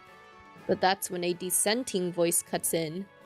The princess's words may sound pretty, but they ultimately offer no tangible assurance to Erebonia. Now, to everyone's complete shock, the man who has just entered these tense negotiations is none other than the bard we've been traveling with for so long. Or more like the Imperial Prince. Whoa, his name's Eugent? Bro's name is Eugent? Olivert Reze Arnor. Apparently, Chloe recognizes the name, but can't recall ever seeing the face among the Imperial nobility. Prince Olivert finds this unsurprising, considering he's the bastard child of Erebonia's emperor. And so it turns out it was actually Olivier whom Richard was preparing to betroth Chloe to last game. Oh. Olivert continues, informing us of the rumors spreading across the Empire as we speak, that the floating structure above... So wait, was I right when I was like, oh, it's because he's married to the queen or princess of... What's its face? I guess not, because he was like, would be, not is. Liberl is actually a groundbreaking technological advancement that was built in retaliation for Erebonia's invasion 10 years ago. Chloe needs time to muster a rebuttal to this, so an enraged Estelle does so in her stead. Her position as a B-rank bracer affords her the right to enter this international negotiation as a neutral party. She swears upon the bracer emblem that the floating structure is not a hostile military weapon, and even extends an offer to forward the military and Bracer Guild's records of the Society's incidents as proof of Liberal's goodwill. Now, Prince Olivert does acknowledge that the Bracer Guild's words carry weight, considering their good reputation across the continent. Yet, she still provided no tangible evidence that Liberal and the Bracer Guild have the resources to put an end to this serious crisis. So Princess Claudia makes a final proposal, and asks the Empire to allow Liberal a certain amount of time to handle the situation on their own. At last, this appears to appease Prince Olivert, and as if right on cue, the Arcee touches down on the plains, allowing Brigadier General Cassius Bright to address everyone present. The very fact that the royal flagship just demonstrated flight capability should be sufficient evidence on its own that Liberal has the ability to deal with the floating structure. Cassius and the prince then share a light-hearted laugh. Ah, so they were in cahoots all along. And so, Olivert states he will keep his word, then orders all the Erebonian troops to withdraw. He also decides to board the Arcee himself to ensure, for Erebonia's sake, that the crisis is properly seen to. All the while, General Vander is astounded that Olivert made his first public appearance in ages on such a center stage as this. And he's even more surprised that his nephew, Mueller, allowed it to happen. Olivier says he's got aircon. Although it's not too warm right now in this area. Conspiracy to I've had some rain, which is nice. You do so much fuel now. I have AC on like constantly. I just set it like, depends. If it's really sunny, then I set like 18. And so, if it's like Olivier at night, I said like 22, 23. Bring this giant within Erebonia's military and politics down. With that said, the I didn't realize it used fuel. up to give I thought it just gets charged by the car running, you know? There's some additional stuff to discuss as well, starting with how Kevin like it just ran on battery, but what do I know? Apparently, maybe it does use fuel. Maybe that's why my fuel cost is so high. It's I mean, I do drive probably like not the entire floating city maybe itself, 1,000 miles a week, but an so artifact like spending located 100 somewhere and within it. 100 to 200 on One fuel a which week makes probably sense. supplies the massive But yeah. structure its power. Cassius will be staying on the ground in Liberal, so he hands Joshua a letter before our entire group boards and takes off for the floating city. We find that Niall and Dorothy But I bet AC have is also been more fuel invited efficient again, than as having per the windows Queen's down. request. But unfortunately, our journey is anything but smooth sailing. The Glorious is more than a match when it comes to firepower, though thankfully the Well, damn. RC's size and speed is able to outmaneuver the giant air fortress. We eventually break through the clouds and are treated to our first and truly magnificent view of the floating city. But Luve thwarts our landing when he swoops in atop a high-tech archaism and takes out a vital component of our ship, sending us plummeting. It's by the sheer grace of Adios that we manage to escape certain death, coming to a stop right at the very edge of the floating city. Once we've all had a chance to catch our breath, it's decided that a small party will investigate the Liber Ark's central tower, which will allow the rest of the crew to focus on repairing the ship. The good news is that all our orbments work on this island, since the Oriole only neutralizes those it deems foreign, so by making it onto the floating city, our tech is no longer thought of as such. Before the scouting team leaves, Joshua and Kevin step aside to discuss something, just the two of them. The former rather uncharacteristically pleads with the latter that he's the only one who can help him out. The two then head to the medical bay to take care of something before returning to the other party members. We proceed to navigate through all these ancient tunnels, populated by a huge variety of strange monsters, and finally reach what looks like a residential district. Here we happen to find Josette, right as she's surrounded by society archaisms. So we give her a hand with the machines, then ask why she's all alone out here. It turns out the Bobcat was in the air above the Liber Ark when the orbital shutdown happened, and ended up crash landing here. They were working on repairs when she noticed a strange archaism flying around and shot it down. This unfortunately alerted the Society's Jaegers, who then showed up and took her brothers and the entire rest of the crew. Now, despite their shaky relationship, Estelle reassures Josette that we'll find her brothers, then invites her to join the Arceus crew for the time being. The scouting team resumes exploration and eventually resurfaces in what looks like an industrial district. We see that the Glorious is docked here, and overhear that the Enforcers are currently away, meaning that now is our best chance to rescue the Sky Bandits. Turns out, none of the regular barriers are up, so we're able to find the captured Capuas easily, though the almighty, or more like wimpy, Gilbert attempts to stop us, but we take him and the archaism he summons down, then continue to successfully free the Capuas with the card key we found. With that done, now we can focus on our main objective, scouting out the central axis pillar. The first enforcer to bar our way up the tower is LeBlanc. He finds himself in the need to leave after we successfully crack his mask.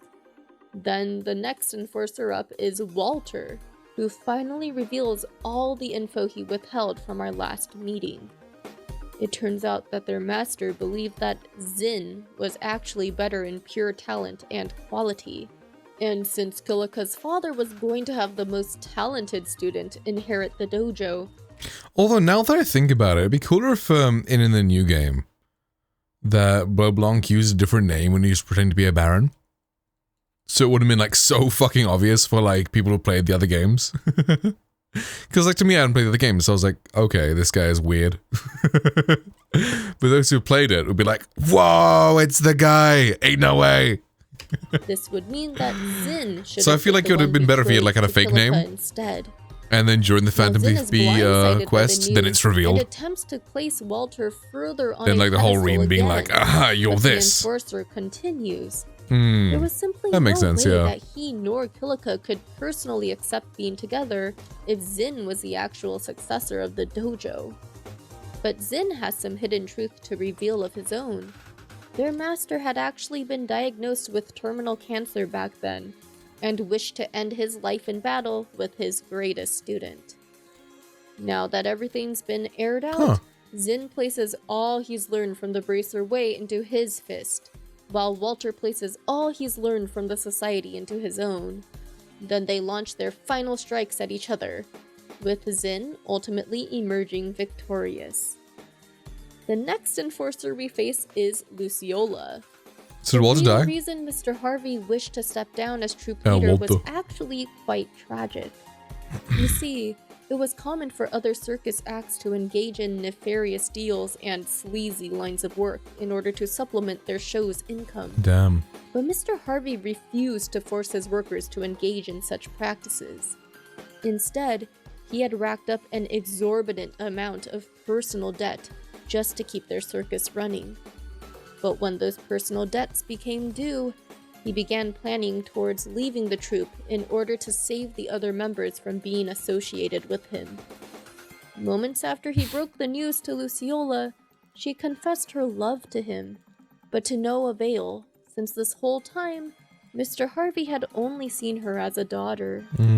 So she decided to kill him right then and there so that he'd remain hers forever. What? With her piece said, the enforcer then jumps from the tower, though Shara manages to snag her arm with her whip. In Luciola's final words to Shara, she admits she's never regretted killing Harvey, but what she does hold some regret over is leaving Shara behind. Then she severs the whip and plummets to the vast earth below. Well, damn. After all of that, the young Ren is up next. She demands Estelle take back what she said about the society, but the Bright refuses to budge on this. That's strange. Telling Ren that the world doesn't just revolve Oh yeah, it doesn't around work on her. Twitch. That's why. Unsurprisingly, the young enforcer calls down the full might of Potter Because on Modern to Twitch, it finish would what trigger was every started single last time someone night. said what. But it only ends with a distraught Because I'm not young using girl streamer when we bot, so I can't get have it case Potter sensitive. Modern. That's why. So Ren demands we just leave, since we don't understand a thing about her. Oh, you This lost is when baby Estelle girl. literally slapped some sense into her, prompting Ren to accuse Estelle of being no different than the adults who abused her. But Estelle just hugs Ren in response. She only asks the younger girl to follow the answer lying within her own heart. If Ren really does think she's just the same as all those other adults, then so be it. She just wants Ren to be true to herself. This is obviously a lot to take in for her. I'm so glad but the young Bedbot girl chose the seems to have message like some 3 kind ones of up than that budding one, change of because that heart. would have been wild. She exclaims she won't forgive us if we die in the trials still remaining, before once again taking off on Potter Mater. Then at last we continue on to the rooftop to face the Blade Lord himself. It's time for Joshua to show Luve the strength of his own convictions, ones which have led him to ditch the society for Estelle and his newfound friends instead. As So for Luwe was the one who Luve, corrupted his seeing heart or whatever, Joshua right? stand on his own 2 feet means his Or was that someone promise else? to Karen has now been fulfilled. There's no need for him to hold back any longer. Our tough initial battle bleeds into a one-on-one challenge between Joshua and Luve alone. The former enforcer does well at first, though is soon placed on the defensive. With his blades locked against Luve's, Joshua finally asks what he meant when he said he wished to bring the world to trial. We learn that Enforcer number 2 needs to see if humanity can answer for its failings. Across the vast span of time, humankind has inflicted countless wounds upon itself, the terrible tragedies forgotten over the decades and centuries. Even the places which seem like perfect utopias, such as this floating Liber Arc, only True. appear as such because people have deluded themselves from true reality. Interesting. Ultimately, the good never lasts, and the ancient citizens of the Oriole will return to Earth. Similarly, Luve wishes to strip our modern society of such luxuries so that we'll be forced to confront the truth. But Joshua responds that Luve's the one who's delusional, that he must have realized that there are those out there who truly do good. Even his sister Karen selflessly gave her life to save his own, which has then allowed him the opportunity to find Estelle and so many others. It's in Luve's brief moment of absolute shock that Joshua launches his best attack and successfully disarms him. Whoa! Bro pulled out the stinger that like Dante uses in the Devil May Cry series. Whoa. The question about human nature has been answered. Luve no longer has any reason to work with Ouroboros. Then the now 2 former enforcers share a very touching moment of true reunion. Luve then thanks Estelle for reaching out to Ren, Joshua, and now himself, not to mention so many others. He's also noticed that Agate has real conviction behind his blade now compared to the first time they crossed swords. And finally, some foreshadowing to the next game is revealed when Luve asks if Kevin knows a person named Rufina. Let's go! Apparently, she was so skilled she was able to fight toe-to-toe with Luve himself, but we learn she unfortunately died in an accident 4 years prior. Who? Apparently, she was so skilled she was able to fight toe-to-toe with Luve himself. Interesting. But we learn she unfortunately died in an accident 4 years prior. Then Wiseman appears out of nowhere and deals a severe blow to Luve. The Anguis then activates what's called a stigma in Joshua, which allows him to seize complete control over him. Wiseman then taunts Kevin, knowing that a member of the Gralsritter like him would know the implications of all this. Then he teleports with Joshua to the core sector where the Aureole lies. Now, thankfully, the rest of our friends arrive just in the nick of time to fend off the massive archaisms trying to block our way. Once we've caught up with Wiseman, he finally reveals what truly happened to the ancient peoples living here 1200 years ago. As we all know by now, humanity was given 7 divine treasures back then, each one capable of granting miracles in its own way. But this unfortunately fractured society into factions, each one in pursuit of their corresponding septarian's ideal. As for the Aureole, they had the power to bestow any wish mankind could possibly want via each individual's gospel. People lived in paradise on the Liber Arc, free from suffering. But in exchange for these miracles, the people slowly gave in to the artificial bliss bestowed by the Aureole. As a result, the people lost their sense of purpose, drive, and ethics, all of which gave rise to madness and despair. Birth rates dropped and suicide ran rampant, prompting Chloe's ancestor Celeste and the other rebels to work tirelessly to seal the Aureole away. Wiseman states that because of all this, mankind was forced to suffer through the Dark Ages on Zemuria's surface. Even now, mankind destroys itself over petty conflicts, but they can overcome that with this new proposed path, an enlightened one where the human species is perfectly rational and free from the influence of crude emotion.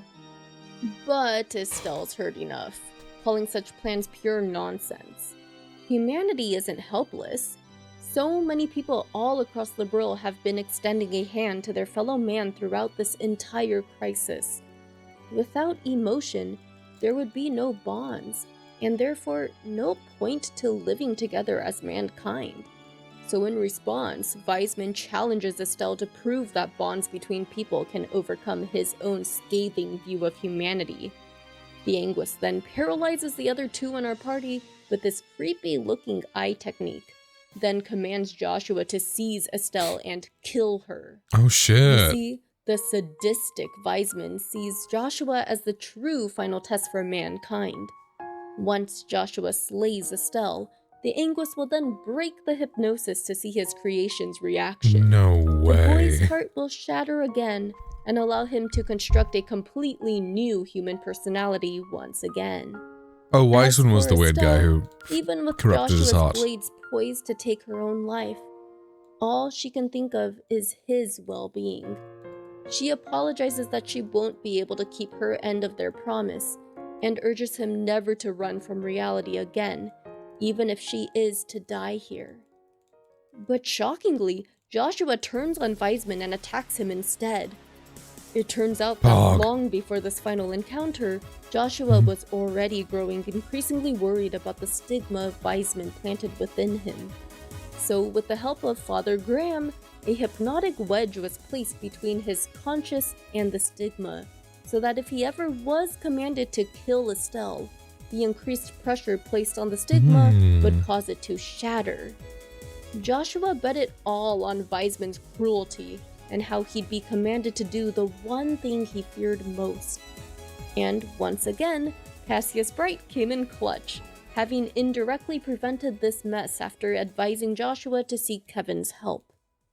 In the events that follow, Weisman eventually fuses with the Oriole, and together they become this grotesque-looking monster that's able to form an absolute barrier, capable of reflecting all of our physical attacks and orbital arts.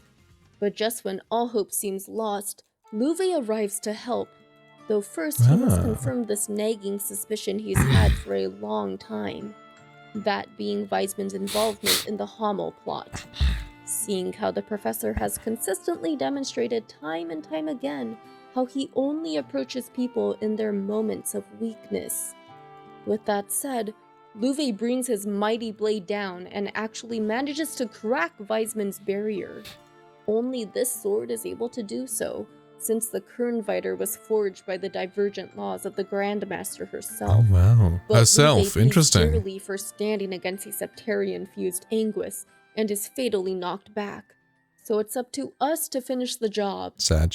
Weisman attempts to access the true power of the Oriole, but it's at this moment that the Anguis appears to lose control of it all. The Septarian begins acting of its own accord, as a grotesque snake-like figure attaches itself to the Oriole, Weisman simply screaming the entire process. Now this final stretch is tough, but we ultimately come out victorious. This greatly confuses the professor, who can't Do you have your passport? Did you get your shots? Girl, would you like to come back with Johnny to America? America.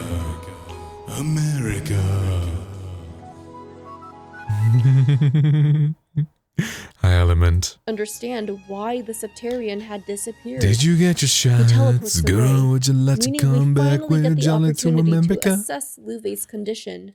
Tragically, he and Joshua must exchange their final words with each other.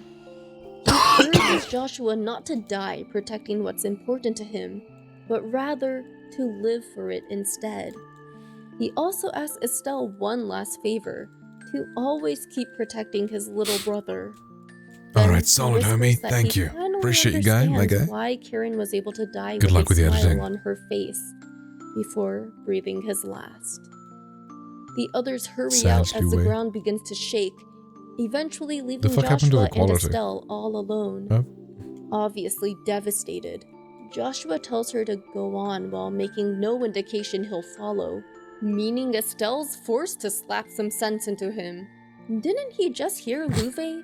They have to keep the promises they made to him. And so, Joshua grabs Luve's blade and wishes him and Karen peace before he turns to leave with Estelle.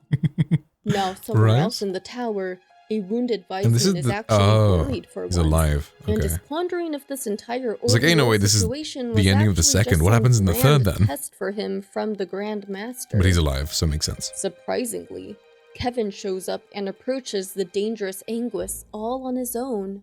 He Kevin? easily dispels Weisman's evil eye technique, meaning Kevin was no Gral's Ritter newcomer at all, but a veteran this entire time. He claims he's actually their number 5, then displays a sudden form of cruelty that he's never shown at any other point in the game. His true mission this whole time was to send a filthy apostate of the church like Weisman to Gehenna. He then launches a stake from his bowgun, as an absolutely bewildered Anguis just can't believe the church would allow him to use something carved from the salt pillar itself. His last words call Kevin a damned dog before his whole body crystallizes into salt. Oh. Kevin mumbles to himself that Joshua is lucky to have been able to escape this kind of life. Right as Campanella appears, the Enforcer is glad to confirm the rumors for himself, that the 5th Dominion, the one who's called the Heretic Hunter, is just as cold as they say. Then with just a snap of his fingers, Campanella erases Weisman himself. then teleports away with the now deceased Angus's staff. With that, Kevin makes his way back to the others as they're seen making their escape. Now at some point, Joshua falls to his knees, prompting Estelle to stop as well. Kevin notices and rushes back to let Joshua know he's not going to be feeling well for a while, since he forcibly ripped his stigma out. They resume their escape, though Joshua suddenly shoves Estelle back as a giant part of the tunnel takes out the entire path. The two tell the others to go on ahead, even as Shara yells she couldn't bear to face Cassius if she left them behind. Some others mention seeing other tunnels along the way, suggesting there must be another path out, so the two groups wish each other well before splitting off. Estelle and Joshua continue through tunnel after tunnel and finally are able to reach the surface, though they soon find out they've come across the worst case scenario when their path forward and the path backwards crumble before them. Joshua apologizes to Estelle for getting them into the situation, but Estelle won't have any of it. Not now. In fact, she tells him that despite their hopeless circumstance, she feels no fear. Then, as a final request, she asks him to hold her, before the column plummets and launches the embracing duo into a free fall. All the while, the once magnificent city crumbles, the debris crashing into the ocean below as the Arce and the Bobcat race away from the site. It really begins to hit them that Estelle and Joshua never made it back on board. Everyone falls silent in despair, but that's when Dorothy notices Sieg flying through the skies, looking very happy. Bog bird! Then Ragnar breaks through the clouds, Dragon! with Cassius, Estelle, and Joshua on his back. The chill It sage. turns out Cassius just happened to have the foresight to ask his old friend for a favor. Back when we first met Ragnar, he told us that he couldn't get involved with the Oriole directly until a true answer was given by the Septarian.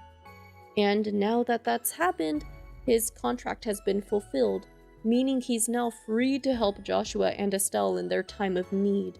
The dragon finally catches up with the Arce and the Bobcat, allowing Estelle and Joshua to show everyone they're safe and sound. Now, in a final epilogue scene, Joshua greets Karen as he lays Louvet's sword down next to her grave. With this, the two truly can be together forever. So wait, were Louvet and Karen like together or something? And then Louvet takes in Joshua? After Karen dies? Is that what it was? Estelle then introduces herself to Karen for the first time and gets a little embarrassed over admitting she's officially They were just, okay, Joshua's right. girlfriend. Bog! Adopted incest! After some lighthearted teasing, the topic turns more serious once Estelle says she wants to find Ren if they can. Trails in the Sky SC then ends with a portrait of Estelle and Joshua holding hands, promising that, no matter where the path takes them next, they'll walk it together. And that's it, guys. Please like and subscribe if you enjoyed this Sky SC summary redo. Also, come join our welcoming Discord community at discord.gg/LadyVirgilia, and True. also follow me on Twitter and on Twitch. That hasn't Get happened 10% in, off Rogue Energy products with my code LadyV. I And lastly, see. I want to thank all my wonderful patrons for their support, especially 170 Garrett hours for the Brelin, first two? Andreas Damn. Right, okay. So we got like 2 hours left of the Trails in the Sky. I may watch that off stream, probably. Hopefully. And then I've got 9 hours of Crossbell. Whoa! Brilliant. Okay, so thank you guys for hanging out. It's been lovely having you guys here. It's fun. There's not really like, oh, interesting. Well, damn. Because that was pretty epic. Like, I get what they mentioned when they said it was like the first game just kind of builds the world and the second game is where the story takes place. Because damn, that second game was quality, story-wise. That was awesome.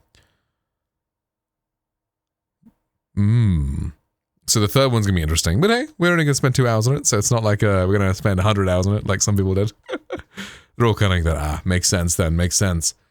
Right. Oh, Life is Strange is still running. Let me close that. Okay, so I shall go shower and everything, get ready for Ubering for tonight. Let's see how long I go for today. Probably gonna be a few hours, but let's see. Maybe I get a job to the fucking shower cab. Maybe get another job to an airport and end up going for like 13 hours again. Oof. OnlyFans. But right. So, thank you all for hanging out.